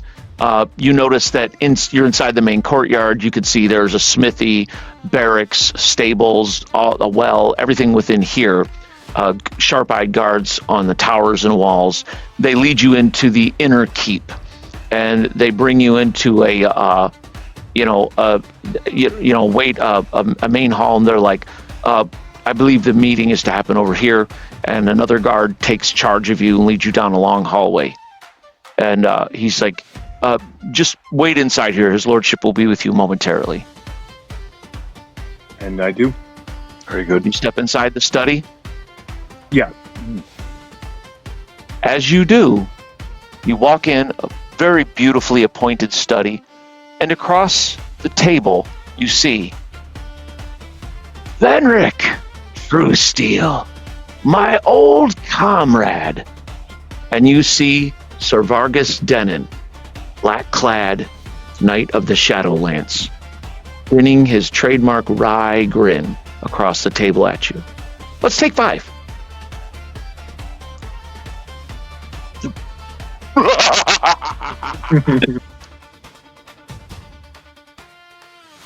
So, as you enter this room and you're shocked, you look across the table and you see form you haven't seen in, well, over a year, maybe more, Venric, as you see Sir Vargas. And what flashes through Venric's mind? He sees red, like he's ready to reach for a sword, and the only thing that stops him from actually pulling steel is that he realizes that he's in a lord's castle, and basically it's forbidden to just do things like that here. Okay. And again, you remember Vargas. He's and as you kind of lay eyes on him, you do remember he is a very formidable knight and warrior, the captain of the famous unit known as the Shadowlands. You know that you never had a lot of dealings with him, but he was always a charming knight, ruthless though. He always wore the black armor and a dark sword. And as you glance, Venric, of course, looking to see, he does not have the true steel on his hip. He has the same dark, because even his sword, the hilt and pommel of his sword are black steel. He wears, again, that trademark perpetual smirk that some found always charming and some find immensely irritating. You knew Vargas to be a cunning opponent and a powerful warrior. And it's been a while.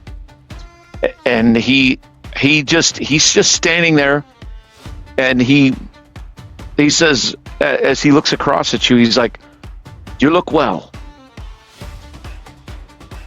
Sir Vargas, what brings you here? Ah, the tourney. The same thing has brought you here, I would imagine. Indeed. I haven't seen you compete in any of the competitions yet. No, we just arrived earlier this evening. I heard you have done quite well. Well, yes. Yes, I grew up doing competitions like this, as I'm sure you know. Sir Vargas, we have much to talk about. That we do, Sir Venric. Who's your friend? This is Cadrak. Name's Cadrak Blackstone. Nice to meet you. Vargas Denon. Sir Vargas Denon. Yes, we do have much to discuss, Sir Venric. A lot to catch up on, eh? Yes. Was it you who summoned us here? No. Was his lordship. I'm sure he'll be along presently. The guard has no doubt gone to fetch him.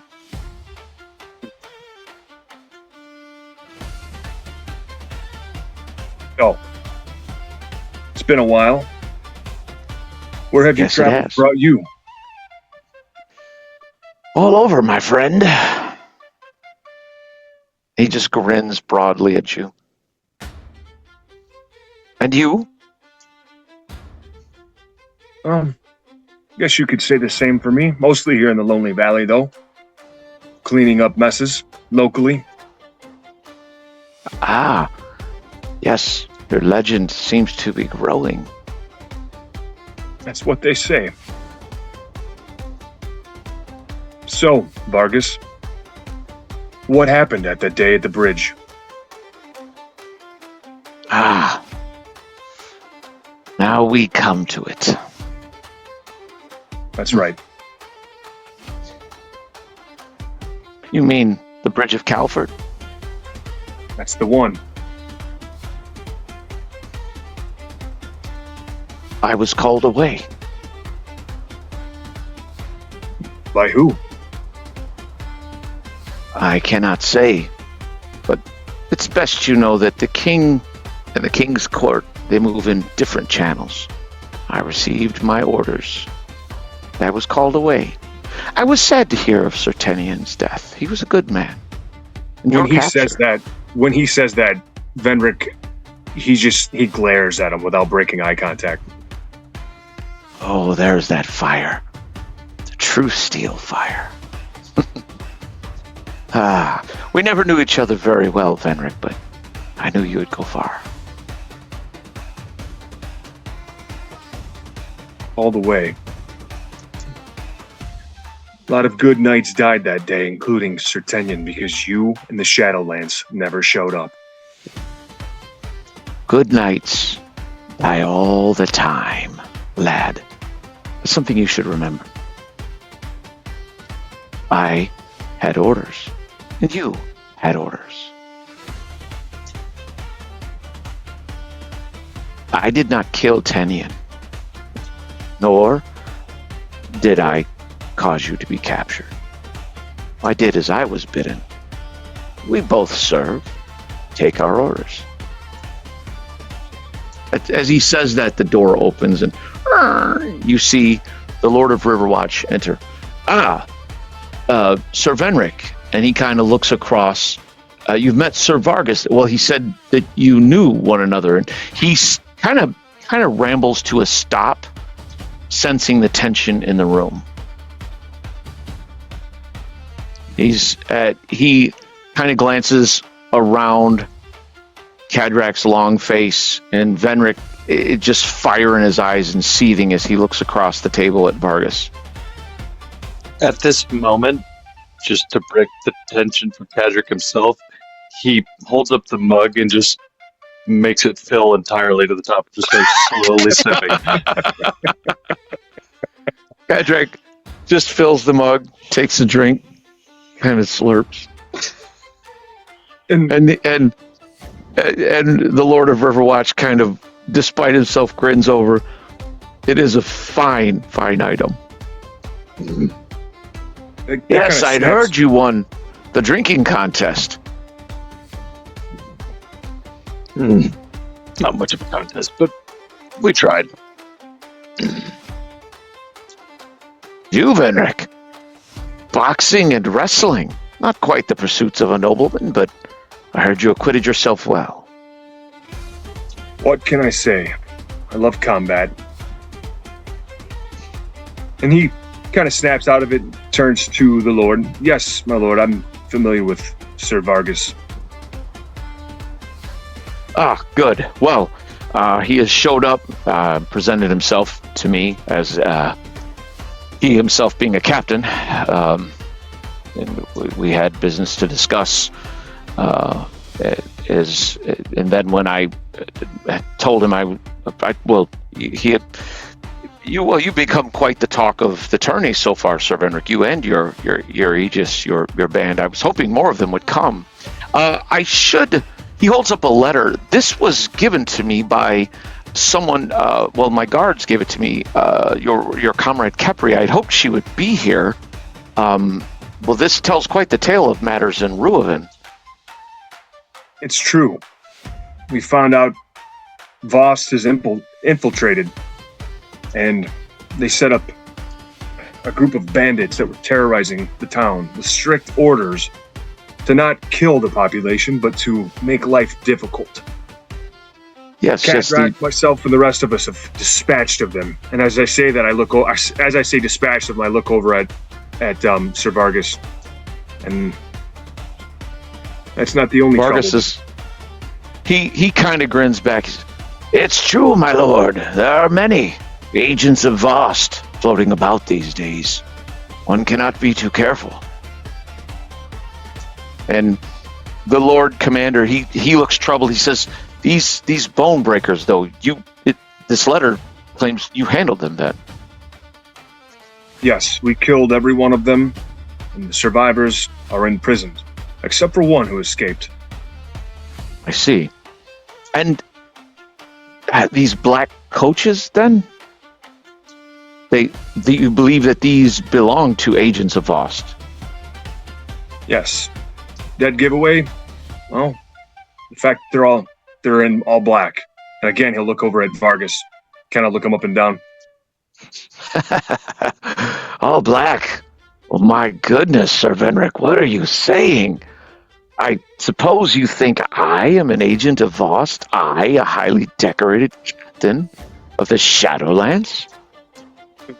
Well, those aren't my words. I'm just simply stating the fact. They're all in black. That's their color. Yes. Well, I wear the colors of the Shadowlands. We're a different type of unit. Yes, they certainly... Well, you know, the Shadowlands, and this is the Lord Commanders, they operate directly, they answer to the King and the King's Court directly. I'm sure Sir Vargas is no agent of Vost. He's a highly decorated knight captain himself, Sir Venric. Yes, my lord. He is. Back in Reuven, though, the Bonebreaker bandits were not the only trouble. There was a wyvern. Yes, I saw that. The wyvern, you fought it off. It says here you believe that it is in perhaps hibernation? It's what we believe, but he was no ordinary wyvern. We believe he has actually great worm blood in him. He's part dragon. Dragon. Oh yes, my lord. There are many dragonkin on the move. They say it all has something to do with these prophecies of the Crimson God.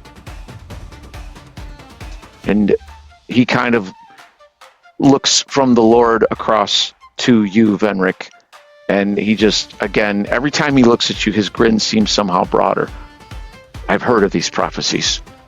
They're troubling. But, Sir Venric, do you believe...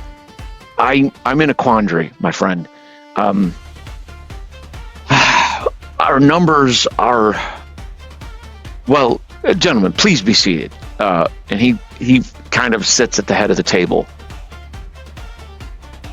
I have a seat. And Sir Vargas does as well. Wine, my friends. And you see a servant step forward and pours goblets of wine. Cadrak, he kind of looks and he's like, it looks like our dwarven friend has got things covered. Thanks again, And- my lord. Always. And the Lord Commander raises a cup to both of you who have wine glasses in front of you. To your health. Now, You drink? I do. Vargas does as well, but he's immune to the poison. No, I'm kidding. So you drink. It's very good wine from the Lord's own cellars, and it tastes good. And as you all drink, and Vargas drinks as well. And the Lord Commander says, very well. So, Sir Venric, I would ask your opinion in this matter. As you know, our numbers are not infinite, and I am expected to send a levy north to aid in the war effort against Vost in the spring. I also must hold the Lonely Valley from forces across the river. As you know, beyond the Thunder River, Sir Roland holds the only keep that is it's the last place that the Kingdom of Cerulean holds. I had hoped he would join the tournament. I had hoped to seek his counsel. He's an old friend, but I fear Sir Roland has grown. His focus is singular, and I think that he knew if he showed up, he would have to send a levy of his own men. And he is embroiled in wars with, well, if you can believe it, the elves, which I believe we should sue for peace with them. But also, there are orcs, barbarians, and the largest threat that we've had reports of is the Deadwalk, far south of the river. There was a settlement known as Dahlberg, and it has fallen, and from what we know, there are undead there. However, Vost is, of course, our main threat and focus. So, Sir Venric, I must decide how best to aid Reuven. I trust you. I trust your well, you've already done such a great service, even unbidden, for the valley, for the people of Reuven, and you and your Aegis, you have certainly made the difference. And at that point, Sir Vargas is like, "Aye, my lord, he's quite the hero, and no mistake." Yes, quite. Sir Venric, my question for you is, should I send men now to try to deal with this wyvern? Should I leave it lie? Should I send men in the spring? How many men? How best? You've been there, you've been boots on the ground and eyes on the situation. Well, my lord, it is your responsibility to keep the valley here safe. Reuven has been not quite under siege, but they've been threatened. And just outside of the town, this great wyvern rests. And I think that if you can afford to spare some men, I think that you should. I think at least 20 men would help. It could make the difference for that whole settlement because, well, not only is it the wyvern that they face, but the road itself, along the way, there's so many threats to those people. And if Voss could take it, and they were just hanging on by a thread, if Voss took it, then they have a stronghold in the valley. So I think it would serve the valley itself well to send a contingent of men up there.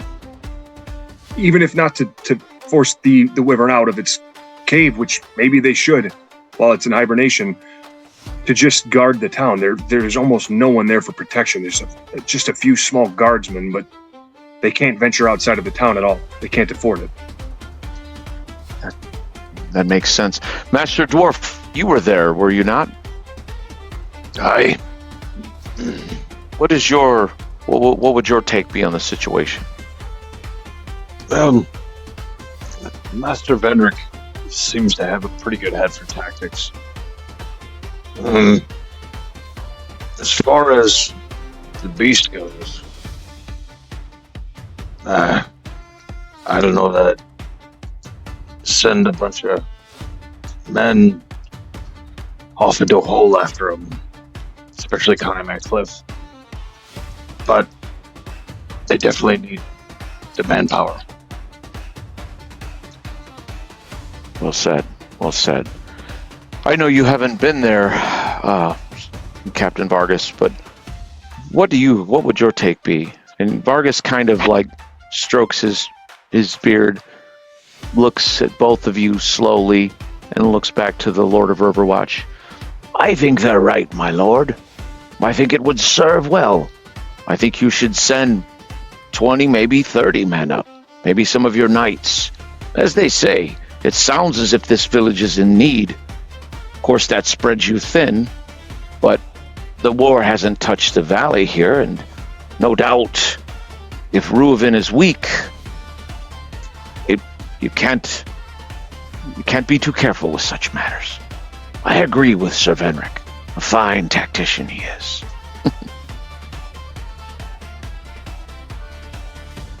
Right. Well then, it's settled.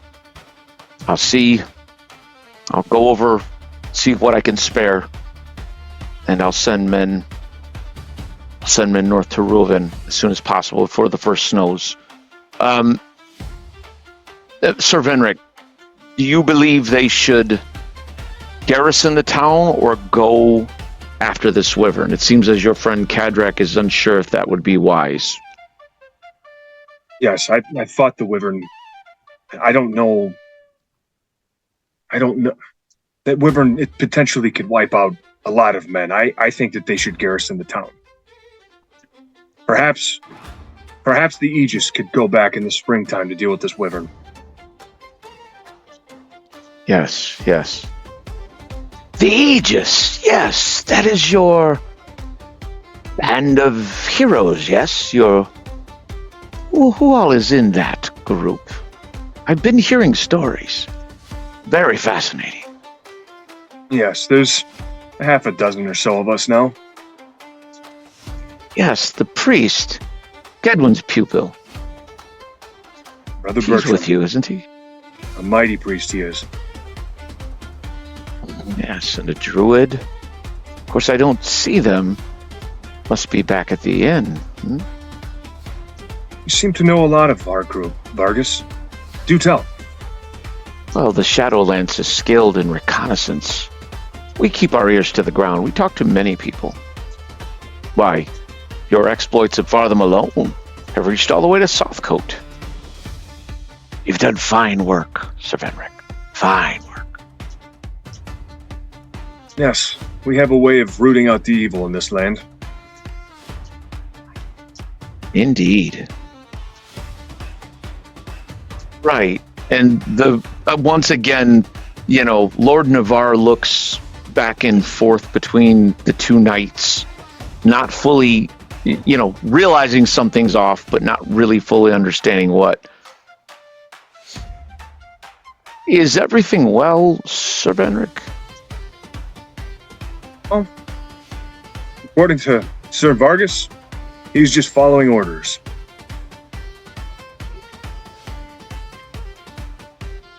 I see. Let me ask you, my lord, perhaps you too, Sir Vargas, have either of you heard of a wizard named Etragol the Red? And the Lord Commander, his face instantly hardens. Oh, I have heard of this fiend. Yes. He incinerated nearly a dozen of my men. Well, he killed more than half a dozen, badly wounded more. Some succumbed to their wounds later. Yes, I have a 500 gold piece reward on his head. I've never met this wizard, but he has broken the king's peace, and he is wanted dead or alive. Vargas, have you heard of Etragol? Oh, Etragol the Red? He's an old friend. I've known him for years. What? The Lord Commander looks at them rather sharply. You know this madman?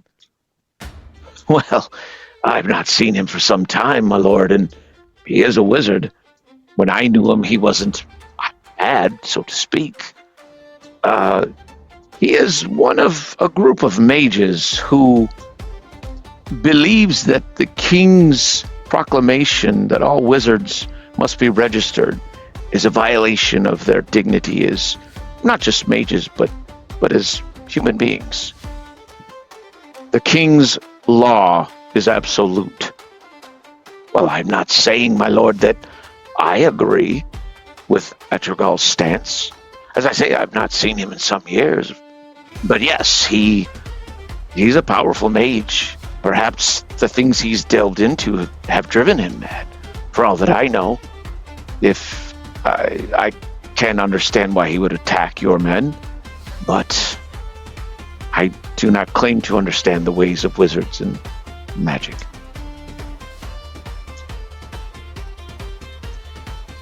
Well, my lord, we ran into Etragol. You did? When? Yes. Well, before we went to Ruoven, he was at a tower back in the woods. What is the name of those woods there? Well, at any rate, he was at a tower. The Bramblewood?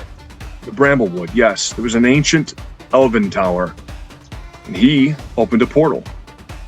We attempted to stop him, but Etragol is formidable, to say the least.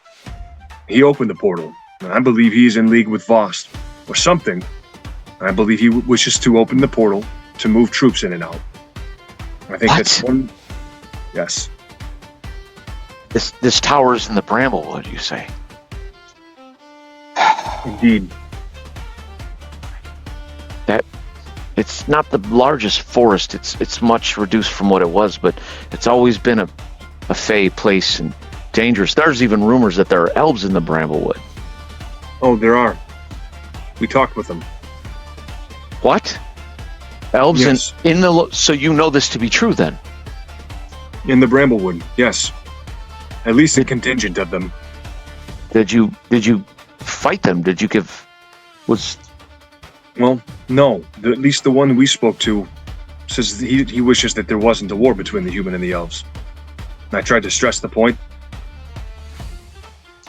You see, my lord, you never can tell who's talking to who's making deals with who. Well, I hardly think that meeting elves in the Bramblewood is making deals, Sir Vargas. Sir Vargas, what are you insinuating? Oh, no more than you've insinuated here in this meeting. I just speak to the fact that because I knew someone years ago, you seem all but accusing me, and yet you've met with those who our king names enemy. We're at war with the elves just as surely as we are at war with Vost, are we not, my lord Navarre? Are you Yes. not at war with dwarves? At war with who?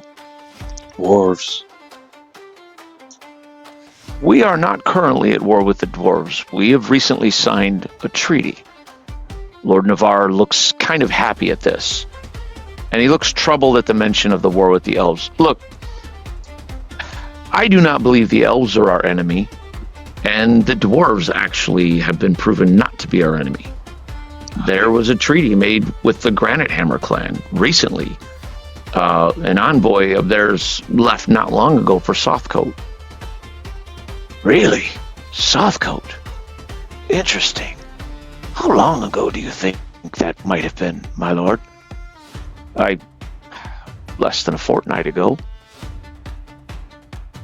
But I'm sure he's in Softcoat by now. Excellent, excellent. So we have an accord with the dwarves now then, with these Granite Hammer. Good to know.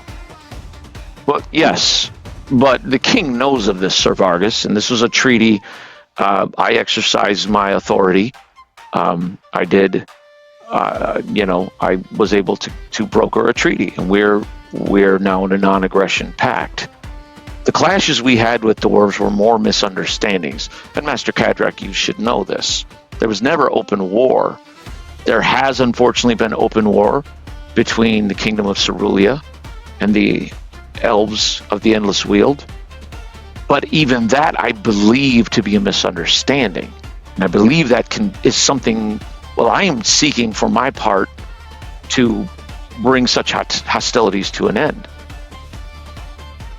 and the king approves of this. Truly, I had not heard this. It's true. The king and we've been corresponding. And I believe by springtime, we may be able to reach a treaty. It's been slow going with the elves, as you may imagine. But, Sir Venric, you say the elves you met in the Bramblewood, they too seemed peaceful. It's true. The leader of their band, he said something along the lines of what you just said, Lord Navarre. He wished that the humans and the elves were not at war. And, well, they were peaceful because they could have wiped us out. They had many men, or many elves, many numbers there.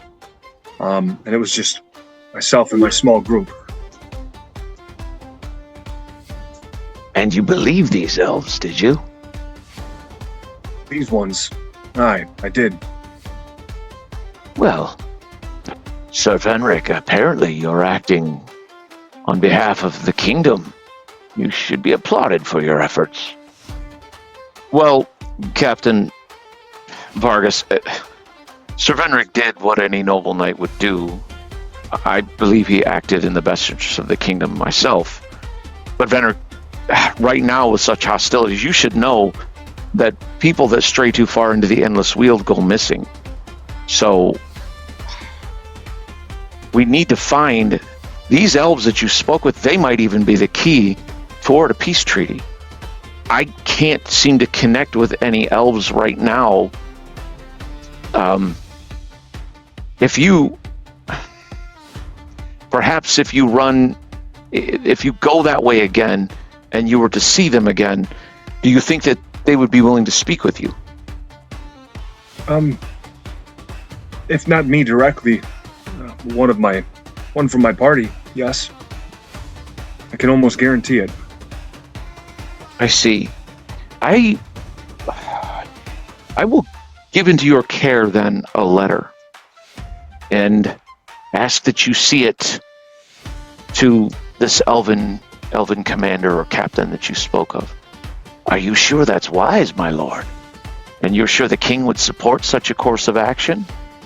I am the Lord Commander in the Lonely Valley. I do what I do under full authority of the king, and I have the authority to make such a treaty if I can. Oh, of course, my lord, I do not mean to question your authority. The Shadowlands, we venture far into many places, many foreign lands. Perhaps I meddle where I shouldn't. Forgive me. No need for apologies. I do not mean to bristle so, but it's been... My friends, we have many perils facing the Lonely Valley, facing the whole kingdom of Cerulia. Vost is our primary foe. And knowing that, one thing that we cannot lose sight of is this dragon cult that is growing. And I hear in Softcoat especially, there are many adherents to this Crimson God. Have either of you, Sir Vargas, you came from Softcoat recently, have you heard aught of this? Oh, aye, my lord, there are many different strange cults and peoples and twisted... Why, I myself am almost certain that I saw a werewolf recently walking around in the guise of a human. His name is Wolf, if you can believe it. He had a beautiful woman on his arm, but I could see the wolf in his eyes. And, why, there was recently werewolf attacks, so there are many strange characters in Softcoat, but as to dragon cultists, I believe they are there, not that I've seen such with my own eyes. And what of you, Sir Venric? What do you know of such a cult, a dragon cult, this Crimson God? Just that they're directly tied to Vost. And we hear more and more about it the more we travel. I don't know anything specific, though. I see. Master Kadrak, have you heard aught of such a cult? Old tales, mostly. But I'm not a scholar. I see. Well, Venric, I will craft a letter, and before the tournament's end, I will see it into your hands. All I ask is that you, if I entrust it to you, you or one of your comrades, if you're back that way in the Bramblewood and you see any of these elves, you would give it into their keeping. When I've sent patrols through the woods, elves, of course, we never see them. My patrols can't. Even our best trackers are no match for them in the woods. They don't attack us. That's why the rumors were left as rumors. But you've connected with them. You've seen them. Yes. Well, of course he's seen them. He has a pet elf, my lord. The druid I told you of. Yes. His lackey. Careful there, Sir Vargas. She's no lackey. You have a comrade then that's an elf? He's the connection. You see, sir, an elf in their very midst. It's interesting, don't you think? Is she a full-blooded elf, Sir Venric? She's a half-elf. And Sir Vargas, what's interesting is that you wear black, just like Vost. What's interesting is that you weren't there the day at the bridge. You say it was by orders, but who's to know? That's what's interesting. What's interesting, boy, is that I do what I do on orders of my king directly. Because I wear black, I must... You think somehow Sir Vost? I suppose because your hair is black, you Sir Vost, then. No. I find it interesting that you consort with elves and seek peace with elves. But so be it. I do not claim to understand all the aims of our lord and ruler, the king of all Cerulia. I do not speak for him, as does the Lord Commander here. But let us not make pretense that there is not a measure of hostility between us. I've tried to be fair-minded towards you, but you speak again of the Bridge of Calford. Calford was not my failure. If it was anyone's failure, it was Tenyen's and yours. I stand when he says it. And he stands as well, and suddenly the Lord of Riverwatch, enough! This will do. Sir Vargas, that will be enough. Oh, aye, my lord, I believe that it will. I have no more to say to Sir Truesteel.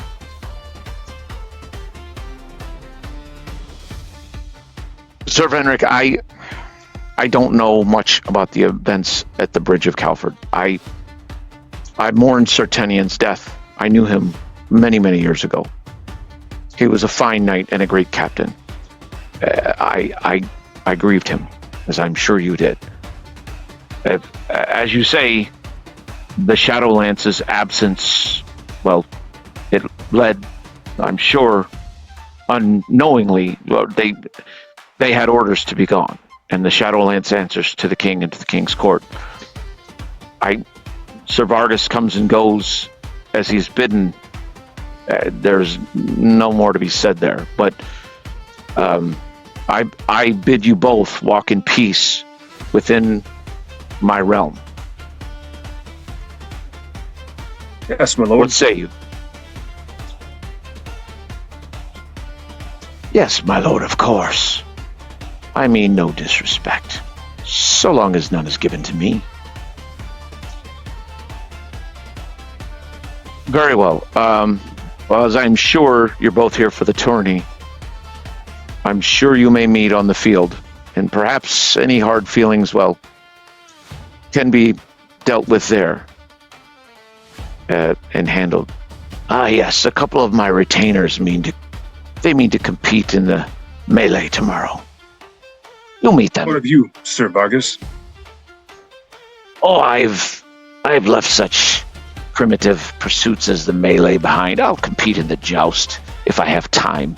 I have many things to deal with. But as I say, you'll meet Leon, and you'll also meet Sir Silas. No doubt. So it shall be. They'll be glad of meeting you. Well, I thank you both. Vargas, I trust any kind of looks back and forth between Venric and Vargas. Vargas, I trust you will honor the peace here. My lord, I'm a bit insulted. What cause have I given you for such a question? Well, you like to be blunt, so I shall be blunt. I feel as though perhaps you've baited the young Sir Venric here. If you knew of what happened with Sir Tenyen and the Bridge of Calford, you had to know this would be a raw thing for him. Of course, of course. I grieve Sir Tenyen as well. It didn't have to be that way. It's an odd thing to say. What didn't have to be what way? I simply mean, if Tenyen thought things through, perhaps he would have simply fallen back and not pushed forward that day on the bridge. Yes, the Shadowlance was to come with a rear attack. But if he'd read the field properly, all right, you see, Vargas, there is what I mean. It sounds as though you're being critical of Sir Tenyen without cause. Let's table this. You will keep the peace, yes? Of course, my lord. So long as the peace is kept with me. Very well. Good day, Sir Vargas. Vargas rises. Well, no, you guys were actually all standing, never mind.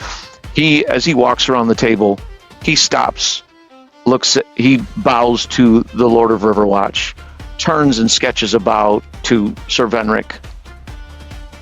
Sir Venric, you should know, I wish you well in the tourney. I wish you well in all your future battles and wars to come. Venric just nods. And Sir Vargas leaves. Venric, a moment, if I may. Yes, my lord. And the Lord Commander, he sits and gestures for you and Kydrak to do the same. I said, I will as well. If you have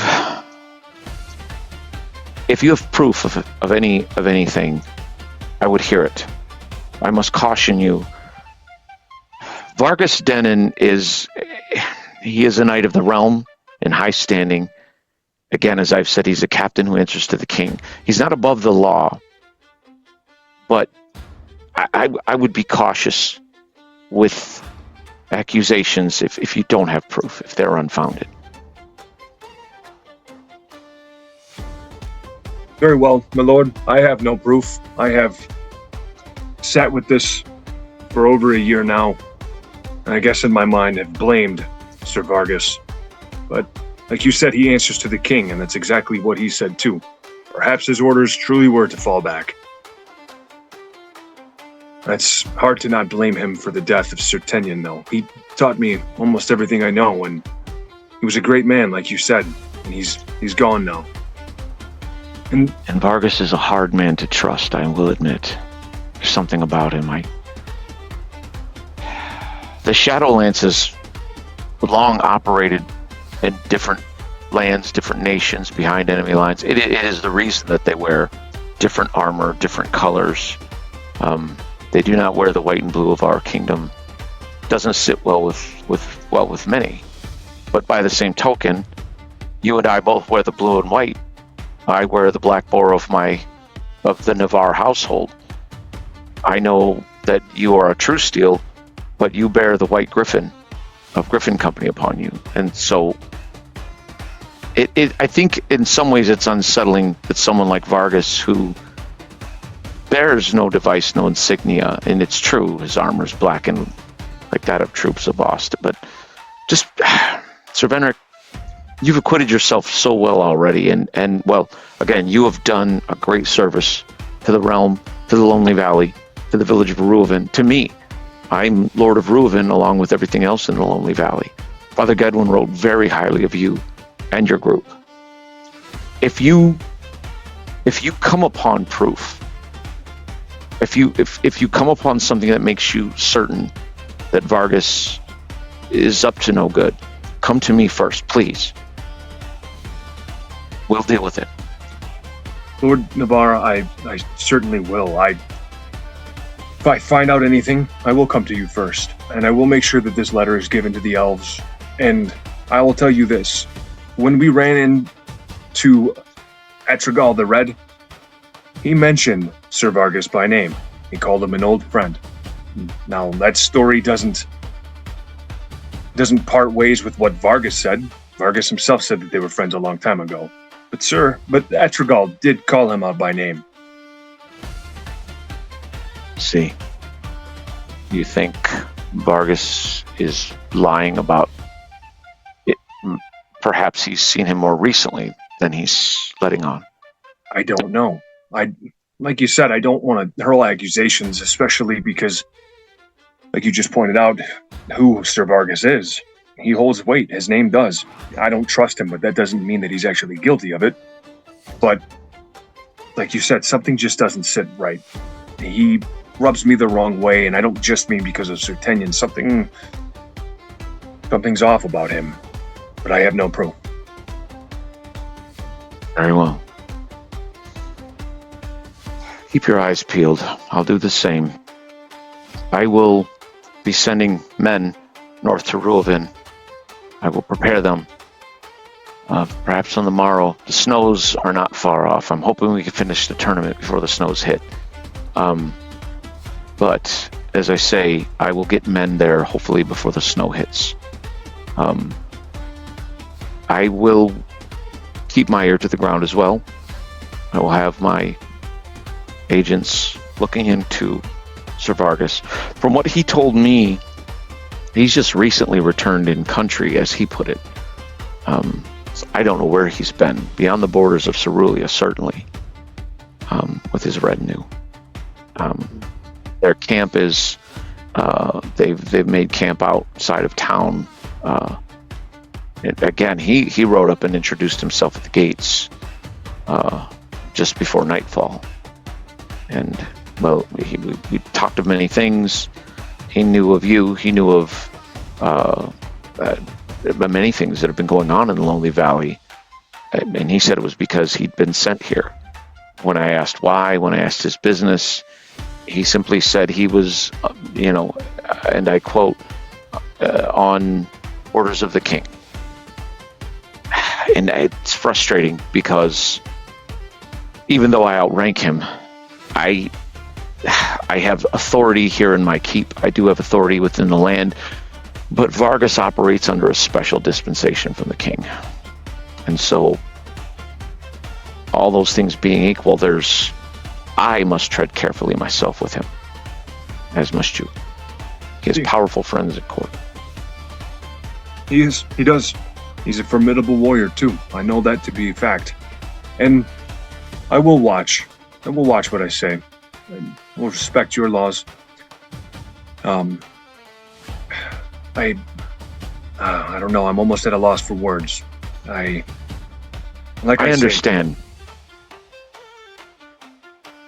I don't know if you know this. I squired for your father when I was a youth. I didn't know that. Yes. He was, in his prime, he was something to see. A great man. Of course, I was long gone by the time, you were, I knew a little bit of your older brothers, but again, the True Steel family is, a name that has always carried respect. And I know you're doing your family proud.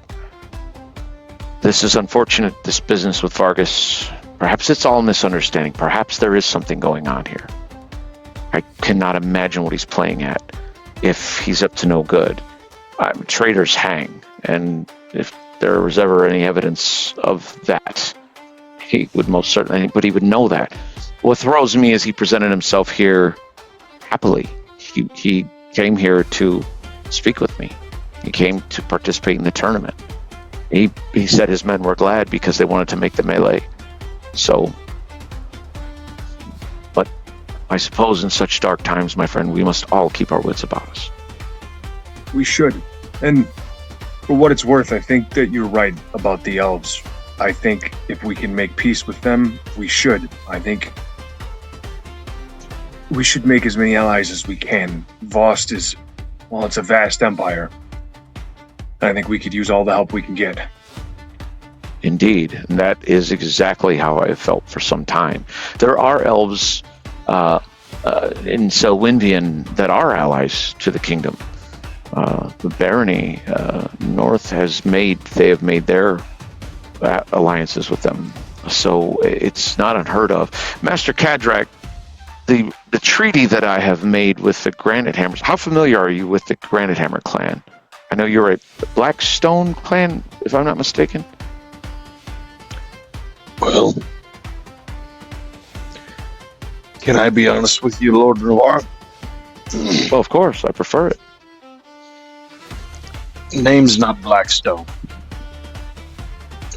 No. I entered the tourney under the name because I am a Granite Hammer myself.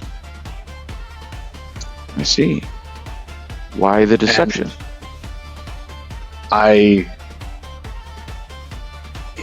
am in possession of incredibly valuable news for our house. I see. Well, that's understandable. Well, this is fortuitous then. As I said, we've signed a recent treaty. There is I don't know exactly how all the kinships within your clan work, but there is a rune priest recently that was returned to the Granite Hammer clan. I've not met him, I don't know his name, but his word carries great weight Do you know him? He's a cousin of mine. I see. He is in Sothcote, even as we speak. And I would very, very much like to strengthen the treaty. The treaty that I was able to broker was with the captain, and of course it's binding, and of course it carries weight. But he even let me know then that the treaty would hold insofar as the kingdom. How did he say it? As the kingdom did not hinder the return. Do you know what that means? And Cadrak kind of looks down at this mug. I do. Well, I don't expect you to share information that's sensitive. Of course, we are not enemies of the Granite Hammers nor of any dwarfs, but our business of our kingdom, we have no intention of hindering any return, whatever that means. What my request would be to you, as I am going to give Sir Venric a letter to bear, would you consider carrying a letter? I don't know if you or any of your group are planning to go to Sothcote anytime soon, but if you are, would you? Very well. Would you carry a letter to this rune priest, this kinsman of yours? I would. My understanding is that his word will carry even more weight, not the same as the Thane, of course, of the Granite Hammer clan, but I believe that we can reach a deeper accord, even perhaps, and with him. If the return happens, maybe a greater allied force. Indeed, and this is exactly what I'm hoping for. We, as Sir Venric rightly pointed out, Voss being the vast empire that they are, we would very much benefit from many of these ancient allies being restored, these alliances. They've been fractured, but I believe they can be restored. And you should know, the both of you, I've been called into question by some at court who feel that my efforts to make peace with elves, dwarves, even with this fledgling barbarian kingdom of Korak, some have even bandied about that I am to be thought of as some sort of turncoat or traitor. Never to my face, of course, but rumor has reached that such words have been said. No doubt. How they don't... Yes, sir. From smaller minds, they can't see the bigger picture. Indeed, Sir Venric. How they would ever dream that for us to be allies with the dwarves of the clan Granite Hammer, the elves of the Endless Weald, how that would not work to the kingdom's benefit.